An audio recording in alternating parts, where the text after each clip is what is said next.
ഓം കാർപ്പണ്യദോഷോപഗതസ്വഭാവകവൃച്ഛാമിത്താം ധർമ്മസമ്മൂഢചേതക ശ്രേയസ്യാ നിശ്ചിതം ബ്രൂഹിതന്മേ ശിഷ്യസ്തേഹം ശാതിമാം താം പ്രപന്നം.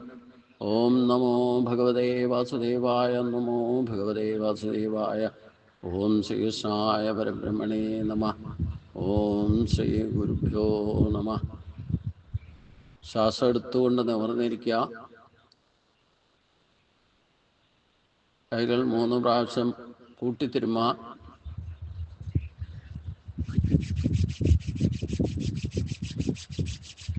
ആ ചൂട് മുഖത്തും ശരീരത്തും പകർന്നു നൽകിക്കൊണ്ട് ചിന്മുദ്രയിലേക്ക് തന്നെ മടങ്ങി വരിക. പതുക്കെ പതുക്കെ കണ്ണുകൾ തുറക്കുക. ഇനി സുഖമായിട്ട് റിലാക്സ് ആയിട്ടിരിക്കുക.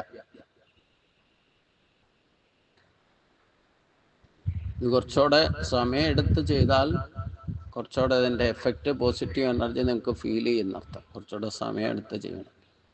ഒരു 5-10 മിനിറ്റ് ഒക്കെ എടുത്ത് ചെയ്താൽ. പ്രണവം ജപിക്കുന്നത് 21 പ്രണവമൊക്കെ ജപിച്ചാൽ നല്ലതാണ്. 11 ഹൈ പിച്ചിലും 10 ലോ പിച്ചിലും ജപിക്കുക. ഇത് സമയമുള്ളപ്പം നിങ്ങൾക്ക് ചെയ്യാവുന്നതേ ഉള്ളൂ.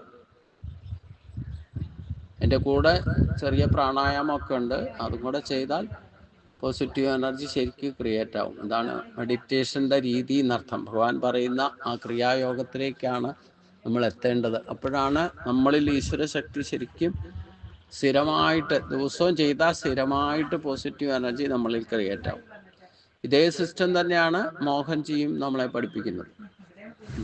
അത് അദ്ദേഹത്തിൻ്റെ ശബ്ദത്തിൽ തന്നെ ഓഡിയോ കേൾക്കുമ്പോൾ നമുക്ക് കുറച്ചുകൂടെ അത് എഫക്റ്റീവായിട്ട് തോന്നും. അത്രേ ഉള്ളൂ. സംഗതിയൊക്കെ തന്നിലുള്ള ഈശ്വരശക്തിയെ ഉണർത്താൻ തന്നെയാണ് ഈ ഗുരുക്കന്മാരൊക്കെ നമ്മളെ ഈ യോഗമാർഗത്തിലൂടെ സഹായിക്കുന്നതെന്നർത്ഥം.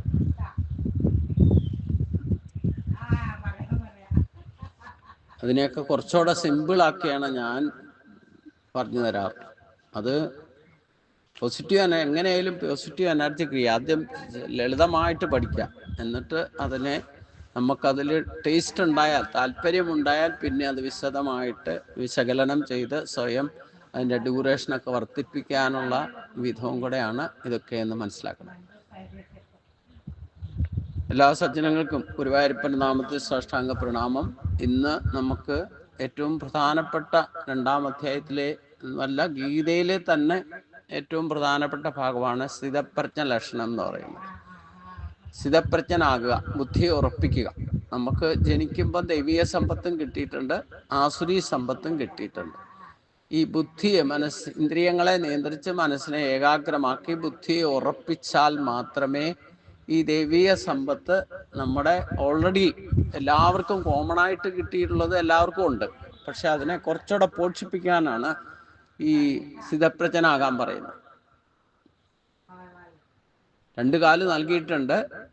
ഒരു കാല്, വലത്തെ കാല് ദൈവീയ സമ്പത്താണ്, ഇടത്തെ കാല് ആസുരി സമ്പത്താണ്. അപ്പം ആ ദൈവിക സമ്പത്തിനെ ഉറപ്പിക്കണം. അതാണ് ബുദ്ധി ഉറപ്പിക്കുക എന്ന് പറഞ്ഞു കഴിഞ്ഞാൽ. അത് ഉറപ്പിച്ചിട്ട് അതിൻ്റെ ഗുണവും ദോഷങ്ങളും ഒക്കെ തിരിച്ചറിയണമെങ്കിൽ പോലും ഈ ബുദ്ധി, ദൈവിക സമ്പത്താകുന്ന ബുദ്ധി, ആ ബുദ്ധിയെ ബേസ് ചെയ്തുകൊണ്ടാണ് അന്ധകരണം പ്രവർത്തിക്കുക. അതായത് മനസ്സ്, ബുദ്ധി, അഹങ്കാരം, ഇതാണ് അന്ധകരണം എന്ന് പറയുന്നത്. 3 ശക്തികൾ, 3ഉം അവ്യക്തമാണ്. പക്ഷേ അതുപോലും പ്രവർത്തിക്കുന്നത് സ്റ്റേബിലിറ്റി കിട്ടണമെന്നുണ്ടെങ്കിൽ ബുദ്ധിയിലാണ്. ബാക്കി മനസ്സും അഹം ശക്തിയും അല്ലെങ്കിൽ ഈശ്വര ശക്തിയും ആത്മശക്തിയും പ്രവർത്തിക്കുക. ബുദ്ധിയാണ് നെടുന്തൂണായിട്ട് നിൽക്കുക, ഇല്ലെങ്കിൽ അച്യുതണ്ടായിട്ട് നിൽക്കുക. അപ്പൊ ബുദ്ധിക്ക് സ്റ്റേബിലിറ്റി വരണം. സ്ഥിതപ്രജ്ഞനാകുക എന്ന് പറഞ്ഞാൽ ബുദ്ധിയെ ഉറപ്പിക്കുക എന്നർത്ഥം. ബുദ്ധി ഉറപ്പിക്കാതെ നിങ്ങൾ ചെയ്താൽ, എന്ത് ചെയ്താലും ഈശ്വരന്റെ കയ്യിൽ നിന്ന് പോലും ഇഷ്ടഭോഗങ്ങൾ കിട്ടിയാൽ പോലും അതുപോലും വേണ്ടവണ്ണം ഉപയോഗിക്കാൻ പറ്റാതെ വരും. അതായത് ദുര്യോധനന്റെ ഗതി വരും. സ്വന്തമായിട്ടുണ്ടായിരുന്ന 7 ശക്തികളോടൊപ്പം ഭഗവാൻ കൊടുത്ത 4 ശക്തികൾ ദൈവിക സമ്പത്തായിട്ട് കിട്ടിയിട്ടും അത് ഭൗതിക തലത്തിൽ മാത്രം കണ്ടുകൊണ്ട് ഉപയോഗിച്ചപ്പം ബുദ്ധിക്ക് സ്റ്റേബിലിറ്റി ഇല്ലാത്തത് കൊണ്ട്, അത് ദൈവിക സമ്പത്ത് കിട്ടിയതിനെ ഉറപ്പിച്ചുകൊണ്ട് ദുര്യോധനൻ പെരുമാറിയിരുന്നെങ്കിൽ അവിടെ ധർമാധർമ്മങ്ങളെ തിരിച്ചറിഞ്ഞുകൊണ്ട് ഭഗവാൻ ചെയ്തതെങ്കിലും രക്ഷിക്കാൻ സാധിക്കുമായിരുന്നു, ഭഗവാൻ കൊടുത്തതെങ്കിലും രക്ഷിക്കാൻ സാധിക്കുമായിരുന്നു. പക്ഷെ അത് സാധിക്കാതെ വന്നു. എന്തുകൊണ്ടാ? ആസുരീ സമ്പത്തിനെ മാത്രം പോഷിപ്പിക്കാൻ ഉദ്ദേശിച്ചു. അതിനെന്ത് തരികിടം കാണിക്കുന്ന സ്വഭാവം കാണിച്ചു. അപ്പോൾ ഉണ്ടായിരുന്നതും കൂടെ പോവുകയും ചെയ്തു. ഭഗവാന്റെ അടുത്ത് കിട്ടിയത് നശിപ്പിച്ചു എന്ന് മാത്രമല്ല, പിന്നെ സ്വന്തമായിട്ടുണ്ടായിരുന്നതും കൂടെ ഇല്ലാതെയാക്കി. 100 സഹോദരന്മാരെയും കൊന്നു. ഒരു സഹോദരി ഉണ്ടായിരുന്നതിനെ വിധവയാക്കുകയും കൂടെ ചെയ്തു. അച്ഛനമ്മമാരെ സ്ഥാനമാനങ്ങളൊക്കെ നഷ്ടപ്പെടുത്തി. എല്ലാ കുരുത്തക്കേടും മാറ്റി. എന്താ കാരണം? 11 ഇന്ദ്രിയങ്ങളെ കൊണ്ട് മാത്രം ജീവിച്ചു. അതാണ് പ്രശ്നം. ഭൗതിക തലത്തിൽ മാത്രം. നമ്മളും അങ്ങനെയാ. നമ്മൾ ഈ ഭൗതികമായ പോഷണത്തിന് വേണ്ടിയിട്ടാ ഈശ്വരനെ ഭജിക്കാന്ന് പറഞ്ഞ് നടക്കണത്. അവനവൻ്റെ ഇഷ്ടാനിഷ്ടങ്ങളൊക്കെ സാധിക്കാൻ വേണ്ടിയിട്ട് അഭിഷ്ടസിദ്ധിക്കായിക്കൊണ്ട് പ്രാർത്ഥനാ ബലത്താൽ ഭഗവാനെ ഭജിക്കാൻ നടക്കുക. അതൊക്കെ എന്തിനാ? ഈ ആസുരീ സമ്പത്തിനെ പോഷിപ്പിക്കാനാണ്. ഇഷ്ടഭോഗങ്ങൾ ചോദിക്കുന്നതൊക്കെ നഷ്ടപ്പെടുന്നുള്ള ബോധമില്ല. അതൊക്കെ പ്രേയസാണ്. അത് നിന്ന് കടന്ന് ചിന്തിക്കണം. നമ്മൾ ദൈവീയ സമ്പത്തിനെ നിലനിർത്തിക്കൊണ്ട് അതിനെ ആശ്രയിച്ചുകൊണ്ട് ഭൗതികത പോലും നമുക്ക് ശരീരത്തെ പോലും രോഗമുക്തമായിട്ട് ആയുരാരോഗ്യത്തോടുകൂടി സംരക്ഷിക്കണം എന്നുണ്ടെങ്കിൽ ദൈവീയ സമ്പത്താണ് അച്യുതണ്ടായിട്ട് നിൽക്കുക. അപ്പൊ അതിനെ പോഷിപ്പിക്കണമെങ്കിൽ സ്ഥിതപ്രജ്ഞനാകണം. കർമ്മയോഗം ചെയ്യണം എന്ന് പറഞ്ഞ യഥാർത്ഥ കർമ്മയോഗം എന്ന് പറയുന്നത് എന്താ? ഏത് കർമ്മം ചെയ്താലും ഒരിക്കലും അത് പ്രാരാബ്ധമായി ബന്ധനസ്ഥമായി തീരരുത്. കർമ്മം ചെയ്യാതിരിക്കാൻ സാധ്യമല്ല. എന്തെങ്കിലുമൊക്കെ ചെയ്യണം. ആ ചെയ്യുന്നതൊന്നും കർമ്മബന്ധനത്തിൽ പോയി പെടരുത്. പുണ്യം ഉണ്ടാകരുത്, പാപം ഉണ്ടാകരുത്, സുഖം ഉണ്ടാകരുത്, ദുഃഖം ഉണ്ടാകരുത്, ചൂടും ഉണ്ടാകരുത്, തണുപ്പും ഉണ്ടാകരുത്. ദ്വന്ദ്വത്തെ ജയിക്കണം. പ്രകൃതിയുടെ സ്വഭാവം അതൊക്കെ പ്രകടമാക്കും. ആസുരീ സമ്പത്തിന് ഈ 2 ഭാവം എപ്പോഴും ഉണ്ട്. സുഖവും ദുഃഖവും, ലാഭവും നഷ്ടവും, ജയം പരാജയം, കരച്ചിലും പിഴിച്ചിലും, ജനനവും മരണവും ഒക്കെ ഈ ഭൗതികത്തിനേ ഉള്ളൂ. അതിനെ പോലും കേടുകൂടാതെ നമുക്ക് ഉപയോഗിക്കാനുള്ള ശക്തിയാണ് ദൈവിക സമ്പത്ത്. നമ്മളെന്താ ചെയ്യണമെന്ന് വെച്ച് കഴിഞ്ഞാൽ ആസുരീ സമ്പത്ത്, ഭക്തി ഇല്ലാത്തവരുടെ കാര്യം പറയണ്ട, ഭക്തി ഉണ്ടെങ്കിൽ തന്നെ ഈ ആസുരീ സമ്പത്തിനെ പോഷിപ്പിക്കാൻ വേണ്ടിയിട്ടാണ് നമ്മൾ ഈശ്വരനെ ആശ്രയിച്ച് നടക്കണം. അതുകൊണ്ട് ഒരിക്കലും സമാധാനം ലഭിക്കില്ല. തൽക്കാലം കിട്ടിയാലും അത് നിലനിൽക്കില്ല. അപ്പോൾ സുഖവും ദുഃഖവും ലാഭവും നഷ്ടവും ജയവും പരാജയവും ഒക്കെ ആയിട്ട് ഇങ്ങനെ നടക്കും. എത്ര ജന്മങ്ങളായി ഇങ്ങനെ വന്ന് പോയിക്കൊണ്ടിരിക്കുന്നു. ഒരു കണക്കുമില്ല. കണക്കൊട്ടും അറിയാനും പാടില്ല. പിന്നെ എങ്ങനെ? നമ്മൾ വന്നു പോകാൻ തുടങ്ങിയിട്ട് കുറേ കാലമായി. ഈ കൽപ്പാന്തം എന്നൊന്നുമല്ല, ചിലപ്പോൾ പൂർവ്വകൽപ്പത്തിലും ഇതേ ചുറ്റളവിലായിരിക്കും ചുറ്റിത്തിരിഞ്ഞ് നടന്നിട്ടുണ്ടാവും. അത് ബാക്കി വെച്ചതുകൊണ്ടാണ് പിന്നെ അടുത്ത കൽപ്പത്തിലും. ഇപ്പം ഇനി ഈ കൽപ്പത്തിൽ കൽപ്പാന്തകാലം എന്ന് പറയുന്നത് തന്നെ എത്ര കാലം കഴിയണം. അത് ബ്രഹ്മാവിൻ്റെ സൃഷ്ടികാലത്ത് മുഴുവൻ ഈ ആസുരി സമ്പത്തിന് വേണ്ടിയിട്ടാണ് പ്രവർത്തിക്കുന്നതെങ്കിൽ എത്ര ജന്മം കിട്ടിയാലും ഈശ്വരിലേക്ക് എത്താൻ ശ്രമിക്കുന്നില്ലെങ്കിൽ അടുത്ത കൽപ്പത്തിലും ഇതേപോലെ വരും. പിന്നെയും ഏത് വേഷത്തിലാണ് പോകുന്നത് ആ വേഷം തന്നെ അവനവൻ്റെ ബാഗ് എടുത്തുകൊണ്ട് പൊക്കോളാൻ പറയും ബ്രഹ്മാവ്. തിരിച്ച് സൃഷ്ടി തുടങ്ങുമ്പോൾ അതായത് നിങ്ങളെ കൊണ്ടുപോകോളാൻ പറയും. മറന്നുപോയാലും ഓർപ്പിച്ച് വിടാൻ ആളുണ്ട് അവിടെ. മനസ്സിലായില്ലേ? അപ്പൊ അതുകൊണ്ട് ബുദ്ധി ഉറപ്പിക്കൂ എന്നാണ് ഭഗവാൻ പറയണത്. ബുദ്ധി ഉറപ്പിച്ചിട്ട് കർമ്മയോഗം അനുഷ്ഠിക്കൂ. അപ്പൊ കർമ്മബന്ധനം ഉണ്ടാവില്ല. കർമ്മണ്യേവാധികാരസ്ഥേ മാ ഫലേഷു കഥാചന മാ കർമ്മഫലഹേതുർപ്പം മാതേ സങ്കോസ്ത. കർമ്മയോഗം എന്താണ്? ഈ കർമ്മയോഗം പോലും പെർഫെക്റ്റ് ആയിട്ട് ഭഗവാൻ പറഞ്ഞതനുസരിച്ച് 4 മാർഗത്തിലൂടെ കർമ്മം ചെയ്യുകയാണെങ്കിൽ തന്നെ ബുദ്ധി ഉറപ്പിക്കാതെ അതിലും നമുക്ക് ബന്ധനമില്ലാതെ ചെയ്യാൻ സാധിക്കില്ല. ഇല്ലെങ്കിൽ എന്തെങ്കിലും തരത്തിൽ ബന്ധനം ഉണ്ടാകും.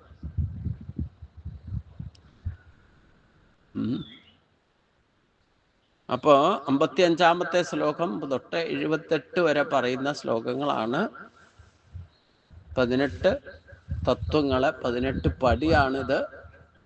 ഇതാണ് അഷ്ടാംഗ യോഗ. ഈ 18 യോഗങ്ങൾ തന്നെയാണ് 18 അധ്യായത്തിലൂടെയും ഭഗവാൻ പറയുന്നത്. ഈസി ആയിട്ട് മനസ്സിലാക്കണം എന്നുള്ളവർക്ക് ഈ ഒരൊറ്റ അധ്യായം കൊണ്ട് തന്നെ മോക്ഷം പ്രാപിക്കാം. ഇനി സ്ഥിതപ്രജ്ഞ ലക്ഷണത്തും കൊണ്ട് തന്നെ ഈ ജന്മത്തിൽ തന്നെ ഇപ്പോൾ ജീവിച്ചിരിക്കുമ്പോൾ തന്നെ ഈ ജന്മത്തിൽ തന്നെ ശരീരത്തോടുകൂടി ജീവൻ മുക്തഭാവം അനുഭവിച്ച് ബ്രഹ്മനിർവ്വാണം പ്രാപിക്കാമെന്നാണ് ഭഗവാൻ പറയുന്നത്. പ്രായപരിധി ഒന്നും പ്രശ്നമല്ല, ജാതി മതങ്ങളും പ്രശ്നമല്ല. മനുഷ്യനാണോ അവന് സാധിക്കും.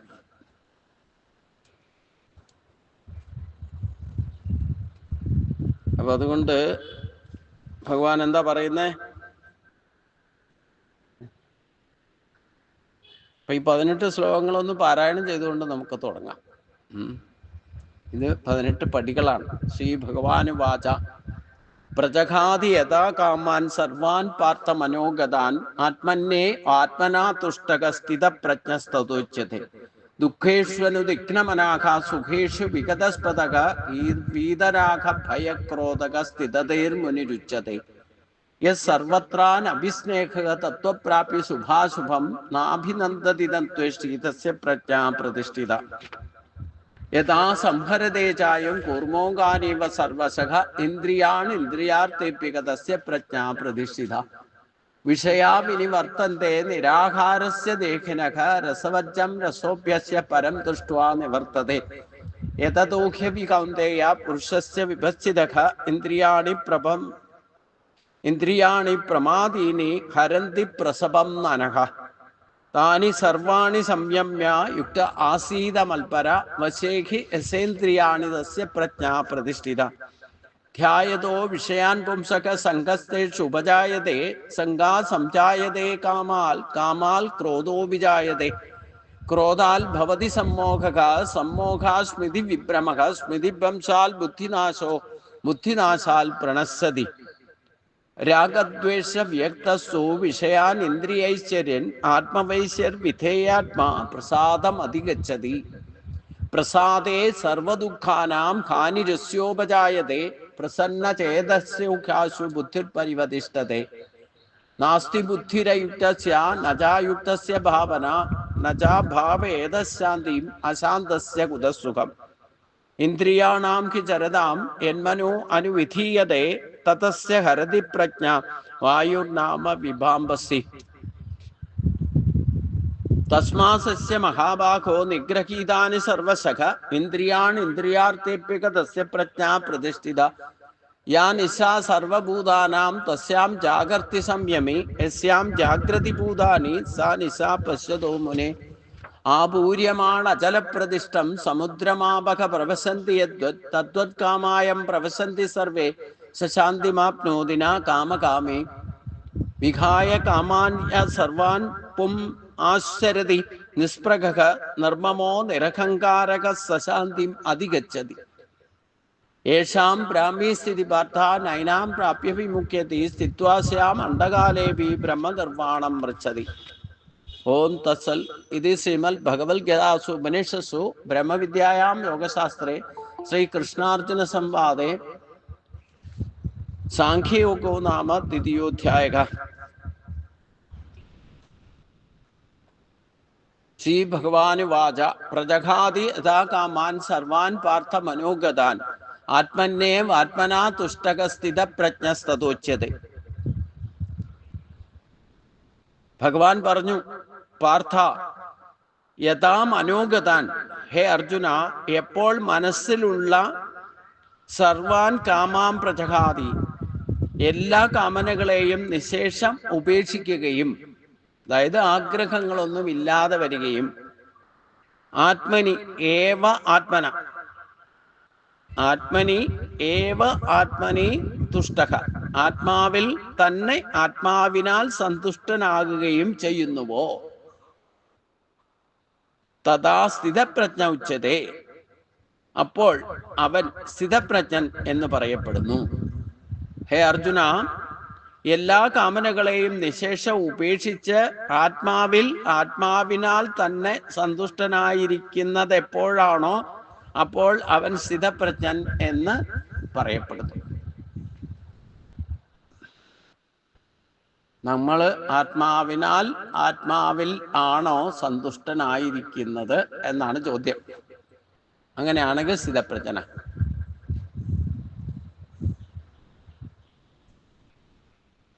അങ്ങനെയാണോ ഇരിക്കുന്നത്? ആത്മാവിൻ്റെ സ്വരൂപം ശാന്തിയാണ്, സമാവസ്ഥയാണ്, സമാധാനമാണ്.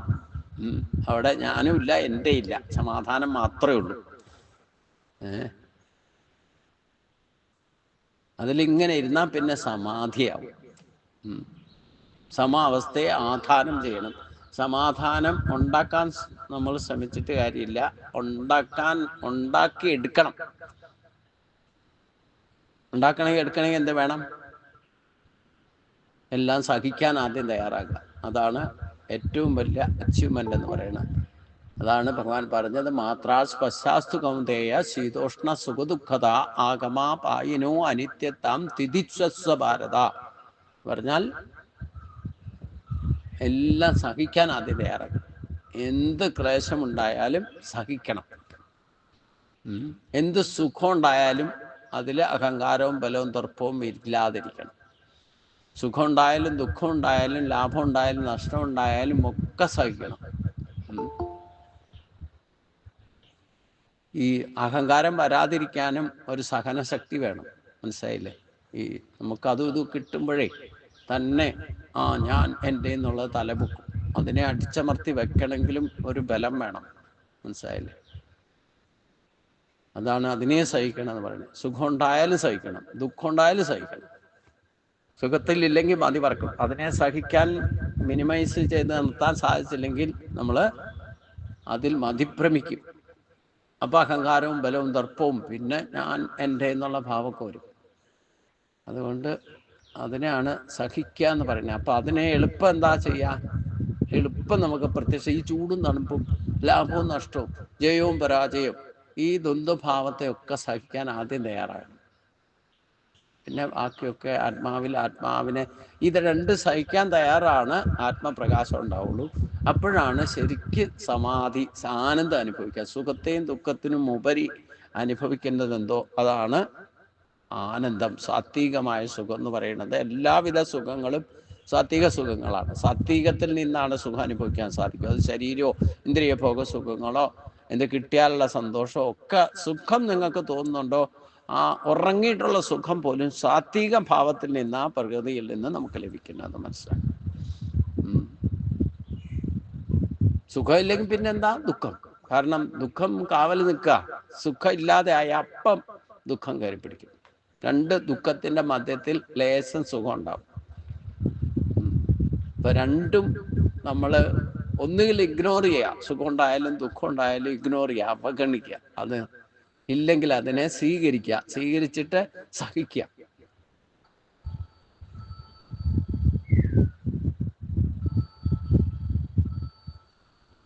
അപ്പോൾ സഹിക്കാൻ പഠിച്ചാലോ സമചിത്തത തന്നെ വരും. കുറച്ചു കാലമേ ഉള്ളൂ പ്രശ്നം നമുക്ക്. എങ്ങനെ സഹിക്കാന്നൊക്കെ തോന്നും. വിശപ്പ് വരുമ്പോൾ, ഇന്നിപ്പോൾ വൈശാഖ, ആഹാരം ഇന്ദ്രിയങ്ങളെ നിയന്ത്രിക്കാനും ഈ സഹിക്കാൻ പഠിക്കാനെന്നുണ്ടെങ്കിൽ ഒരു നേരം ഭക്ഷണം കഴിച്ച് പഠിക്കുക. വിശപ്പ് വന്നാലും ഞാനിപ്പോൾ ഒരു വൈശാഖം തുടങ്ങി, ഇനി ഒരു നേരം ഭക്ഷണമുള്ളൂ. ഇതിനിടയ്ക്ക് ഗുരുവായൂരൊക്കെ പോയപ്പോൾ ഒക്കെ തെറ്റി. അപ്പം വീണ്ടും തിരിച്ച് അതിലേക്ക് വരിക. അപ്പം അതുകൊണ്ട് വിശപ്പ് വരും. നമ്മൾ കൃത്യം ഭക്ഷണം കഴിച്ചുകൊണ്ടിരിക്കുന്ന സമയത്ത് എത്ര പ്രാവശ്യം കഴിക്കുന്നുണ്ടോ അത് സമയക്രമം അനുസരിച്ചാണെങ്കിൽ കൃത്യം ആ സമയമാകുമ്പോഴത്തേനും വിശക്കും. ആരോഗ്യമാണ്, നിങ്ങൾ കഴിക്കുന്നതൊക്കെ ദഹിക്കുന്നുണ്ട്, അതിനെപ്പറ്റിയൊക്കെ പെർഫെക്റ്റ് ആണെങ്കിൽ കൃത്യം ഓൺ ദി സ്പോട്ടിൽ കൃത്യമായിട്ട് വിശക്കും. ശരീരമൊക്കെ നമ്മളെ സഹായിക്കുന്ന കൃത്യമായിട്ട് പ്രവർത്തിക്കും. നമ്മൾ മറന്നാലും വേണ്ടില്ല, വിശക്കുമ്പോൾ തന്നെ ഭക്ഷണം കഴിക്കും. വിശപ്പ് സഹിക്കാൻ മേലാതായാൽ പിന്നെ തല കറങ്ങും, അല്ലേ? അപ്പോൾ അതിനെ സഹിക്കാൻ പഠിച്ചാലേ വ്രതം നോക്കാൻ പറ്റും. സുഹൃതനായിട്ടിരിക്കുന്നുണ്ടെങ്കിൽ കുറച്ച് ദിവസമേ ഉള്ളൂ, 1-2 ദിവസം നിങ്ങൾ ആ വിശപ്പ് വന്നാലും അതിനെ സഹിക്കാൻ തയ്യാറായാൽ പിന്നെ വിശപ്പ് ഉണ്ടായാലും കുറച്ച് നേരമേ ഉള്ളൂ. കുറച്ച് കഴിയുമ്പോൾ ആ വിശപ്പ് കെടുക എന്ന് പറയും, കെട്ടുപോകും. പക്ഷെ അങ്ങനെ വിശപ്പ് തോന്നുമ്പോഴും ബ്ലാങ്ക് ആയിട്ട് ഇടരുത്, ന്യൂട്രലൈസേഷൻ ചെയ്യണം. ഇല്ലെങ്കിൽ നിങ്ങൾ സ്ഥിരമായിട്ട് അങ്ങനെ വിശപ്പ് വന്നാലും ഭക്ഷണം കഴിക്കാതെ ബ്ലാങ്ക് ആയിട്ട് ആമാശയം വച്ചാൽ എന്താ കുഴപ്പമെന്ന് ചോദിച്ചു കഴിഞ്ഞാൽ, ജഠരാഗ്നി ഫോം ചെയ്താൽ അത് കുടലിനെ ദഹിപ്പിക്കാം. അതിനെന്തെങ്കിലും കിട്ടണം ദഹിപ്പിക്കണേ. ജഠരാഗ്നി ഉണ്ടായാൽ അതിനെന്തെങ്കിലും ദഹിപ്പിക്കാൻ കിട്ടണം, അതിൻ്റെ ആഹാരമാണ്. അതുകൊണ്ട് അത് അത് ആക്ടിവേറ്റ് ന്യൂട്രലൈസ് ചെയ്യണം. അതിനെന്താ? ജലമാണേലും കുടിച്ചാൽ മതി. എന്തെങ്കിലും ഒരു ജലാംശം ഉള്ളിച്ചെല്ലണം. ഇല്ലേ എന്തെങ്കിലും അതുപോലെ എന്തെങ്കിലും ചെറുതായിട്ട് വല്ല കഴിക്കാം. അങ്ങനെ അത് കുറെ പ്രാക്ടീസ് ആയാലോ പിന്നെ ആ സമയത്ത് വിശക്കാതെയാവും. പിന്നെ ഒരു നേരം ഭക്ഷണം കഴിച്ചാൽ ഏറ്റവും നിങ്ങളുടെ ബോഡി വെയിറ്റ്ലെസ് ആയിട്ട് മാറും. പിന്നെ എന്ത് പണിയെടുക്കാനും ഒക്കെ ഈ ഒരു നേരം ഭക്ഷണം കഴിച്ചുകൊണ്ട് കർമ്മകുശലതയൊക്കെ ഉണ്ടാവും. ഇന്നലെ പറഞ്ഞല്ലോ കർമ്മകുശലത എന്താണ്. ഏത് കാര്യവും ഏത് സമയത്തും ചെയ്യാനായി സാധിക്കുകയും ചെയ്യും. ബോഡിയുടെ 50% അസുഖങ്ങൾ അതുകൊണ്ട് തന്നെ കുറയാൻ തുടങ്ങും പ്രാക്ടീസ് ചെയ്ത്. ഒരു നേരം ഭക്ഷണം കഴിച്ചാൽ ആ യോഗം എന്ന് പറഞ്ഞാൽ തന്നെ എന്താ, ശരീരശക്തിയെയും ജീവശക്തിയെയും കൂടെ യോജിപ്പിച്ച് പ്രവർത്തിക്കുമ്പോഴാണ് യഥാർത്ഥ ആത്മഭാവം നമ്മളിൽ പ്രകടമാക്കാം. അവിടെയാണ് ഈ പറയുന്ന ആത്മാവിൽ സന്തുഷ്ടനായിരിക്കുക എന്ന് പറയുന്നത്.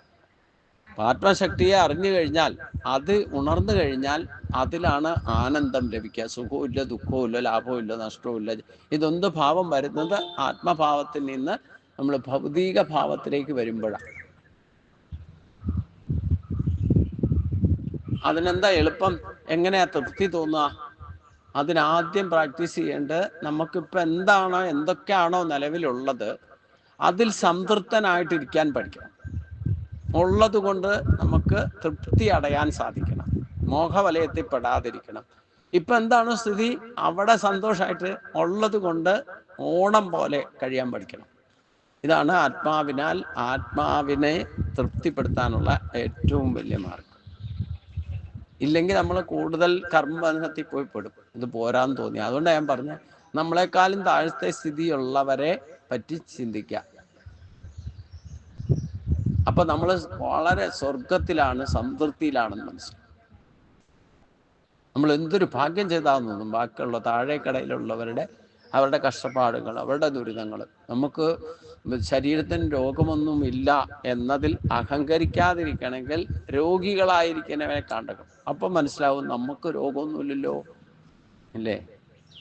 അപ്പൊ അതിൽ ചിലപ്പോൾ അഹങ്കാരവും കൂടെ വരും. പക്ഷെ നമുക്ക് തൃപ്തി തോന്നും. ആയുരാരോഗ്യം സംരക്ഷിക്കപ്പെടുന്ന ഈശ്വര ഭക്തിയിൽ ശ്രമിക്കുമ്പോഴാണ് നമുക്ക് ആരോഗ്യത്തോടൊരു ശരീരം ഉണ്ടെങ്കിൽ തന്നെ അത് തന്നെ ഏറ്റവും വലിയ ഈശ്വരാനുഗ്രഹം.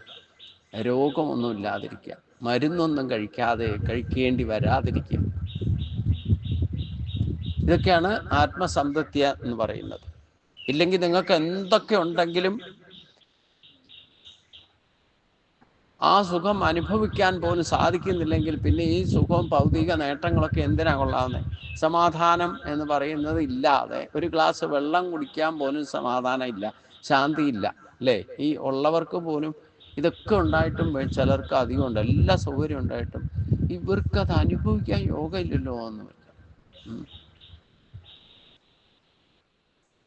ചിലർക്ക് ഒന്നും ഇല്ലെങ്കിലും വേണ്ടില്ല, എല്ലാം സുഭിക്ഷമായിട്ട് എവിടുന്നെങ്കിലും കിട്ടും. അങ്ങനെ യോഗമുള്ളവരും ഉണ്ട്.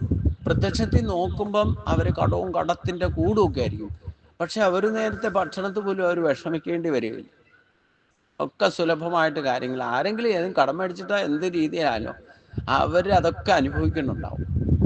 പക്ഷേ കടമൊന്നും ഇല്ലാതെ, ബാധ്യതയൊന്നും ഇല്ലാതെ ഇഷ്ടം പോലെ സമ്പത്തും എല്ലാ ഭൗതിക സുഖങ്ങളും അനുഭവിക്കാൻ തക്കവണ്ണം ഉണ്ടായിട്ടും അനുഭവിക്കാൻ പറ്റാത്തവരും.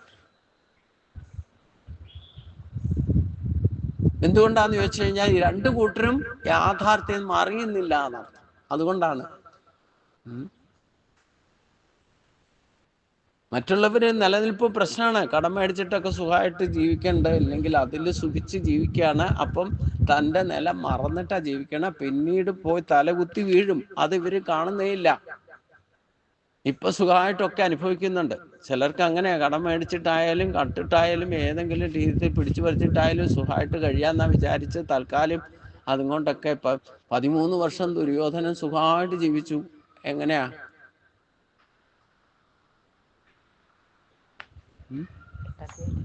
രണ്ടാമത്തെ അതില് 55-ാമത്തെ ശ്ലോകം തൊട്ടാ ഇപ്പൊ പറയാം. ഇപ്പൊ ദുര്യോധനൻ എന്തൊക്കെ ചീട്ട് കളിച്ച്, അതും ഇല്ലെങ്കിൽ എന്തെങ്കിലും ചൂത് കളിച്ചൊക്കെ പിടിച്ചു വാങ്ങിയത് ഇവരെ കാട്ടി പറഞ്ഞു വിട്ട കാലം സുഖമായിട്ട് കഴിഞ്ഞു. കാട്ടി പോയിട്ടും ഇവർക്ക് സമാധാനം കൊടുക്കാതെ അവരെ തിരിച്ചു വരുത്താതിരുത്താൻ എല്ലാ വിക്കട്ടസവും ഒപ്പിക്കാൻ നോക്കി. കാരണം അപ്പോഴും സമാധാനം ഇല്ല. ഈ കിട്ടിയത് അനുഭവിക്കാൻ സാധിക്കണ്ടേ. ഈ പിടിച്ചു പറിച്ചതാണെങ്കിലും വേണ്ടവണ്ണം ഉപയോഗിക്കാൻ സാധിക്കും. കാരണം ഇവനെങ്ങാനും 13 വർഷം കഴിയുമ്പോൾ തിരിച്ചു വന്നെങ്കിലുള്ള പേടി ഇവരെ എല്ലാം കൊല്ലാൻ വേണ്ടിയിട്ട് ശ്രമിക്കും. വൃത്തക്കേടിൻ്റെ മുകളിൽ നമ്മൾ ഒരു നിസ്സാര കാര്യം ഒരു നുണ പറഞ്ഞാൽ മതി, ഒരു കാര്യത്തെ ഓവർകം ചെയ്യാൻ വേണ്ടിയിട്ട്. ആ നുണ സ്ഥാപിക്കാൻ വേണ്ടിയിട്ട് അനേകം നുണ പറയേണ്ടി വരും. എന്ന് പറഞ്ഞ പോലെ ഒരുത്തനെ പേടിച്ചിരിക്കാൻ പിന്നെ അവനെ ഇല്ലാതെയാക്കാൻ വേണ്ടിയിട്ട് ആദ്യം തന്നെ കള്ളത്തരം കാണിച്ചിട്ടാണ് ഇവരെയൊക്കെ പിടിച്ചു പറിച്ചിട്ട് പുറത്തു വിട്ടത്. എന്നിട്ട് പിന്നെ എങ്ങാനും തിരിച്ചു വന്നാൽ കൊടുക്കാവുന്നൊരു കണ്ടീഷൻ വച്ചിട്ടുണ്ടല്ലോ. എങ്ങാനും വന്നെങ്കിലും ഉദ്ദേശിച്ചിട്ട് പിന്നെയും കുരുത്തക്കേട് ചെയ്യാം. അധർമ്മത്തിൻ്റെ മുകളിൽ അധർമ്മം ചെയ്യാം. അങ്ങനെ മൂർച്ഛിച്ചു വരണം എന്നാ പറയാ ഭഗവാൻ. കള്ളൻ വളർത്തണേ. ഇപ്പൊ രാവണൻ ഇങ്ങനെയൊക്കെ കുരുത്തക്കേട് ചെയ്യാൻ തുടങ്ങിയപ്പം പാർവതി ചോദിച്ചു, എന്തിനാ ഈ കള്ളനെ ഇങ്ങനെ വളർത്തണേ, കൊന്നു കളഞ്ഞുകൂടെ? കൈലാസം വരെ വന്ന് കുലുക്കും, ശിവനെ വരെ വെറുതെ ഇരുത്തില്ല. ഇല്ലേ, അവൻ കുറച്ചുകൂടെ വളരട്ടെ, അതിനെ ശരിയാക്കാനുള്ള ആള് വരുന്നുണ്ട്, വളരട്ടെ എന്നാ പറഞ്ഞു. അപ്പൊ മാക്സിമം കുരുത്തക്കേട് ചെയ്തിട്ട് അങ്ങേറ്റത്ത് എത്തുമ്പോഴാണ്, മൂർച്ഛിക്കുമ്പോഴാണല്ലോ മരണം സംഭവിക്കുക. ഒരു രോഗം തന്നെ വന്നു കഴിഞ്ഞാൽ അത് പടർന്ന് പിടിച്ച് ശരീരത്തെ മുഴുവൻ നാശമാക്കുന്ന വിധത്തിൽ എത്തിക്കുമ്പോഴും പിന്നെ ജീവൻ ആ ശരീരത്ത് നിൽക്കാൻ പറ്റാത്തൊരവസ്ഥ ഉണ്ടായാൽ ജീവൻ ശരീരം വിട്ടുപോകും. ഈ ശരീരത്തിലെ എല്ലാ ഘടകങ്ങളും കൂടി ജീവനെ പീഡിപ്പിക്കാൻ തുടങ്ങും. രോഗഗ്രസ്തനായി കഴിഞ്ഞാൽ അങ്ങനെയാ.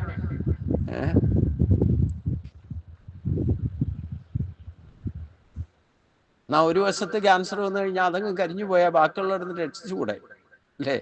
പക്ഷെ അതല്ല, അത് പടർന്ന് പന്തലിച്ച് എന്തൊക്കെ കീമോയോ അതും ഇതും ഒക്കെ എന്തൊക്കെ ചെയ്താലും വേണ്ടില്ല, ഇത് വന്ന് മരിക്കണം എന്നുള്ളവർക്ക് ഇത് പടർന്ന് പന്തലിക്കും. മൂർച്ഛിച്ച് അങ്ങേറ്റത്തെത്തുമ്പോഴും ആ ജീവന് ശരീരത്തിൽ നിൽക്കാൻ പറ്റാതെ ആകുമ്പം ജീവൻ സ്ഥലം വിടും.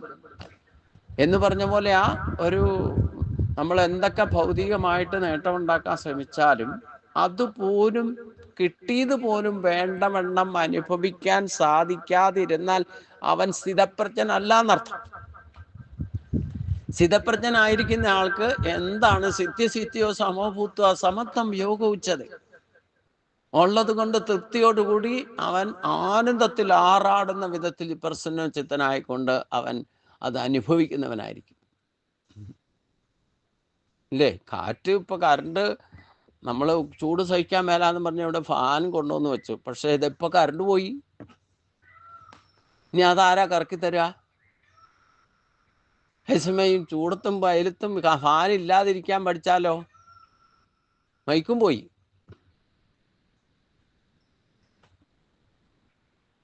ഇത് രണ്ടും ശാശ്വതമല്ല. ഇത് നമ്മൾ ടെക്നോളജി കൊണ്ട് ഉണ്ടാക്കി വെച്ചേക്കണതാ. പണ്ട് സത്യയുഗത്തിൽ ഇതൊന്നും ഇല്ലായിരുന്നു. സത്യയുഗമല്ല, കലിയുഗത്തിൽ തന്നെ ഞാൻ എന്താ പറഞ്ഞേ, മിലിറ്ററിയിലൊക്കെ പോയിട്ട് 2ാമത്തെ ലീവിന് വരുമ്പോഴാണ് വീട്ടിൽ ലൈറ്റ് എടുക്കണേ. മനസ്സിലായില്ലേ? അതുവരെ ലൈറ്റ് ഇല്ലാതെ കഴിഞ്ഞത്. മണ്ണെണ്ണ വിളക്കും നിലവിളക്കും ഒക്കെ കൊണ്ടാണ് ജീവിച്ചത്.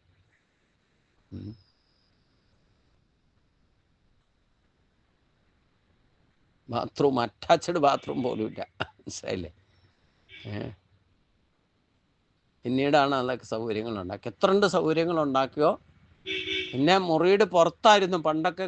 നിങ്ങൾ ശ്രദ്ധിച്ചാൽ അറിയാം, ഒരു കാലഘട്ടത്തിൽ ഓപ്പൺ എയറില്ല, വെളിയിൽ പോകാമെന്നാണ് പറയുക, അല്ലേ? അത് കഴിഞ്ഞിട്ട് പിന്നെ തൊടിയിൽ നിന്ന് കുറച്ച് ഇത്ര മീറ്ററൊക്കെ വിട്ടിട്ടാണ് ബാത്റൂമൊക്കെ ഉണ്ടാക്കിയിരുന്നത്.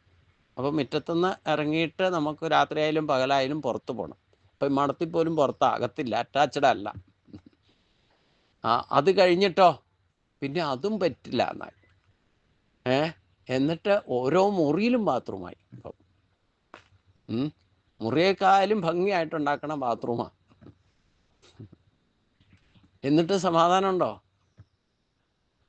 അത് തന്നെ മടിയാ, രാത്രി എണീറ്റ് പോകണ്ടേ.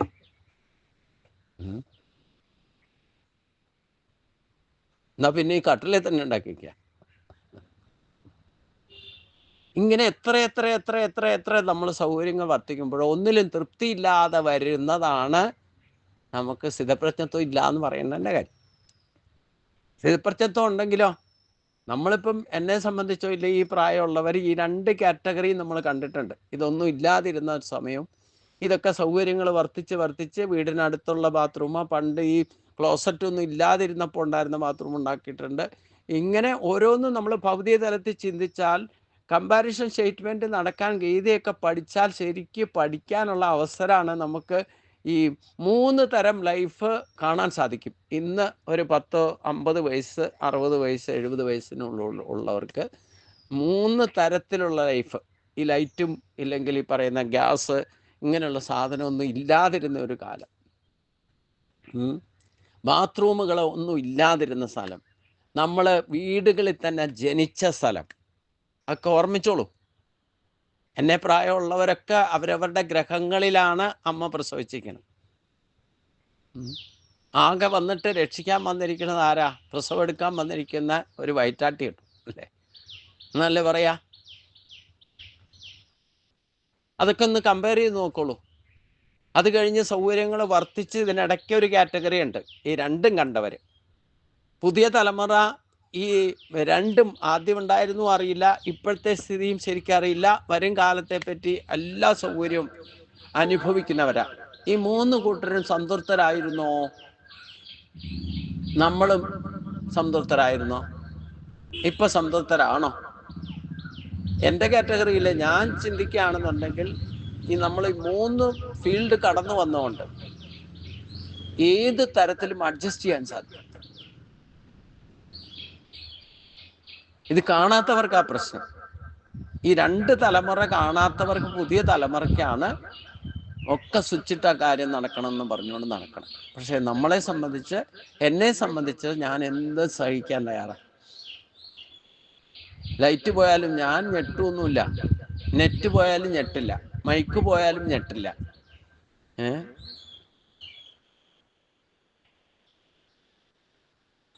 ഉണ്ടെങ്കിൽ ഉണ്ട്, ഇല്ലെങ്കിൽ ഇല്ല. സിദ്ധിയോ സമഭൂത്ത. ഇത് സാധിക്കുന്നത് എങ്ങനെയാ? സ്ഥിതപ്രജ്ഞനാകണം.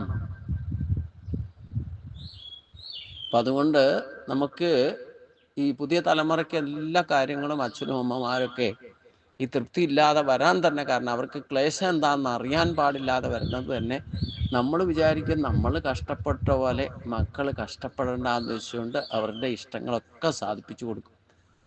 അത് ശരിക്കും പ്രശ്നമാണ്. 10 രൂപ ചോദിച്ചാൽ തന്നെ 4 പ്രാവശ്യം ഇല്ല എന്ന് പറഞ്ഞിട്ടേ കൊടുക്കാവുള്ളൂ.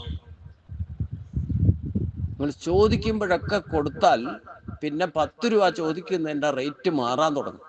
50 ചോദിക്കും, 100 ചോദിക്കും, പിന്നെ 1000 ചോദിക്കും, പിന്നെ എത്ര കിട്ടിയാലും മതി വരാത്ത അവസ്ഥ. കാര്യം പറയും തോന്നും, അച്ഛൻ പറയാൻ ചീത്ത പറയും. അമ്മയ്ക്ക് വരെ പേടിയാ അച്ഛനോട് പറയാൻ, മക്കൾക്ക് എന്തെങ്കിലും വേണമെങ്കിൽ.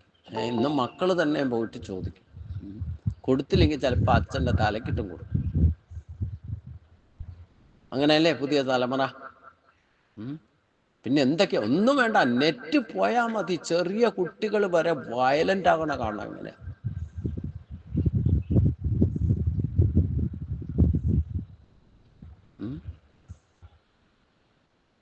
ഇത് നമുക്ക് കണ്ടാൽ എങ്ങനെയാ അത്ഭുതം തോന്നണേന്ന് വെച്ച് കഴിഞ്ഞാൽ നമ്മൾ ഈ 3 കാറ്റഗറി കണ്ടതാണ്. 3 അനുഭവങ്ങൾ നമുക്കുണ്ട്.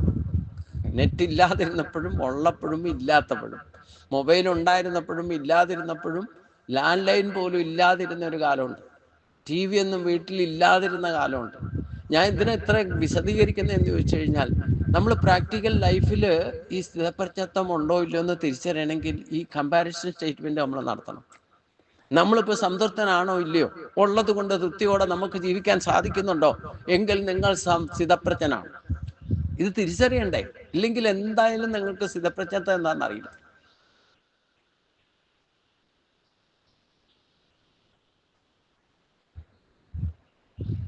പിന്നെ എന്താ ഇന്നത്തെ തലമുറയിൽ, ഈ പുതിയ തലമുറയിൽ ബ്രാഹ്മണനായിക്കോട്ടെ, ക്ഷത്രിയനോ, വൈശ്യനോ, വാട്ടവർ ഇറ്റ് ഈസ്, മനുഷ്യനായിട്ട് ജന്മം കിട്ടിയിട്ട് ഈ അച്ഛനമ്മമാർ കഷ്ടപ്പെട്ട് ഇല്ലെങ്കിൽ കാരണവന്മാരുടെ വക കിട്ടിയിട്ടുണ്ട്, എല്ലാവിധ സൗകര്യങ്ങളും സ്വത്തും സമ്പത്തും ഒക്കെ ഉണ്ട്. അവര് കഷ്ടപ്പാടെന്ന് പറയുന്നത് ഇതുവരെ അറിഞ്ഞിട്ടില്ലെങ്കിൽ ഒരിക്കലും അവർക്ക് ഡെഡിക്കേറ്റഡ് ഡിവോഷൻ ഉണ്ടാകില്ല. ഇതൊക്കെ ഞാൻ പഠിക്കാൻ അവിടെ വന്നിരിക്കണം. ഇൻക്ലൂഡിങ് ബ്രാഹ്മണരെ പഠിക്കുക. ക്ലേശം അനുഭവിച്ചാൽ തന്നെ ഡെഡിക്കേറ്റഡ്. ഞാനിപ്പോൾ എങ്ങനെ ഭക്തിയിലേക്ക് വന്നത്, ഈ പൂർവ്വജന്മ സ്മരണയൊക്കെ കിട്ടിയിട്ട് കമ്പാരിസൺ നടത്തിയിട്ട് പൂർവ്വജന്മത്തിലെ വരെ അനുഭവങ്ങൾ ഈ ജന്മത്തിലേക്ക് പ്രയോജനം ചെയ്യുന്നുണ്ടെന്ന് അർത്ഥം. ഒരു ജന്മത്തിലെ മാത്രം. നമുക്ക് ഒരു ജന്മം കൊണ്ട് വരെ കളക്ട് ചെയ്തിട്ട് ക്ലേശങ്ങളെ നമ്മൾ കഷ്ടപ്പെട്ടുകൊണ്ട് നമ്മൾ കുറച്ച് ഡെഡിക്കേറ്റഡ് ഡിവോട്ടി ആയിട്ടുണ്ടാവും. പക്ഷേ പുതിയ തലമുറയ്ക്ക് ഇല്ലെങ്കിൽ നമ്മളെല്ലാ സൗകര്യം, ഞാൻ പറഞ്ഞല്ലോ, നമ്മൾ സാധാരണ മക്കൾക്ക് നമ്മൾ കഷ്ടപ്പെട്ട പോലെ എൻ്റെ മക്കൾ കഷ്ടപ്പെടരുതെന്ന് ഉദ്ദേശിച്ചുകൊണ്ട് കടം മേടിച്ചിട്ട് ഏതെങ്കിലും രീതിയിൽ അവർക്ക് എല്ലാ സൗകര്യങ്ങളും ഉണ്ടാക്കി കൊടുക്കും. അത് ഏറ്റവും വലിയ അപകടമാണ്. പഠിക്കാത്ത കുട്ടികളൊക്കെ എന്തുമാത്രം പഠിപ്പിച്ചിരിക്കണം അല്ലേ? എന്നിട്ട് ലക്ഷങ്ങൾ ചെലവാക്കി അവരെ വേണ്ടിയിട്ട് എന്തൊക്കെയോ നമ്മൾ സ്വപ്നം കണ്ടിട്ട് ലക്ഷങ്ങൾ ചെലവാക്കി പഠിപ്പിച്ചിട്ട് അവർ ആ പഠിച്ച വിഷയമാണോ കൈകാര്യം ചെയ്യുന്നതെന്ന്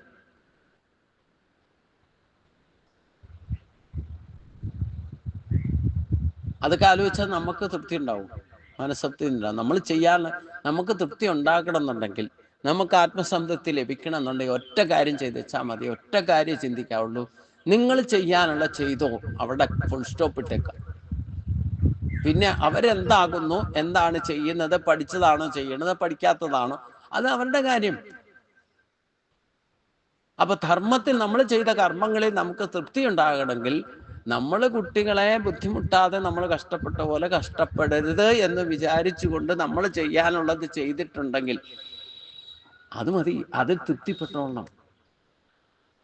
എക്സൈറ്റ്മെന്റിലേക്ക് മറ്റവരെന്ത് ചെയ്തില്ല, അവരെ നമ്മൾ സ്വന്തം നിലയിലേക്ക് പ്രവർത്തിക്കാൻ പാകത്തിന് സ്വാതന്ത്ര്യം നൽകി വിട്ടിട്ടുണ്ടല്ലോ, അവരെന്തെന്ന് വെച്ചായിക്കോട്ടെ. പിന്നെ അത് തലയിലേറ്റിക്കൊണ്ട് വെറുതെ സമാധാനം കെടുത്തിയാൽ നിങ്ങൾ ഒരിക്കലും സ്ഥിതപ്രജ്ഞനാവില്ല. ഇങ്ങനെ വേണ്ടാത്ത അശോച്യാൻ അന്വശോചത്വം പ്രജ്ഞ വാതാംശ ഭാഷത്തെ, ഇവിടെ സ്ഥിതപ്രജ്ഞത്തിൽ അതും കൂടെ ആയിരിക്കണം. ആവശ്യമില്ലാത്ത കാര്യത്തിൽ ആവശ്യമില്ലാത്തവരെ കുറിച്ച് ആലോചിച്ച് വെറുതെ ഇരുന്ന് ദുഃഖിക്കരുത്. ദുഃഖിച്ചാൽ നിങ്ങൾക്ക് സ്ഥിതപ്രജ്ഞനാകാൻ സാധ്യത. നമ്മൾ പ്രസന്റ് കണ്ടീഷനിൽ സംതൃപ്തനാണോ, ഉള്ളത് കൊണ്ട് തൃപ്തിയോടാണ് ജീവിക്കുന്നത്, മനപ്രസാദത്തോടെയാണ് ഇരിക്കുന്നത്, നിങ്ങൾ സ്ഥിതപ്രജ്ഞനാണ്. ആത്മപ്രസാദാണ്, മുഖം മനസ്സിന്റെ കണ്ണാടിയാണ്. ആ വ്യക്തി സംതൃപ്തനാണോ, എപ്പോഴും സന്തോഷിച്ചാണോ ഇരിക്കണേ എന്നുള്ളത് മുഖത്ത് നോക്കി അറിയാം.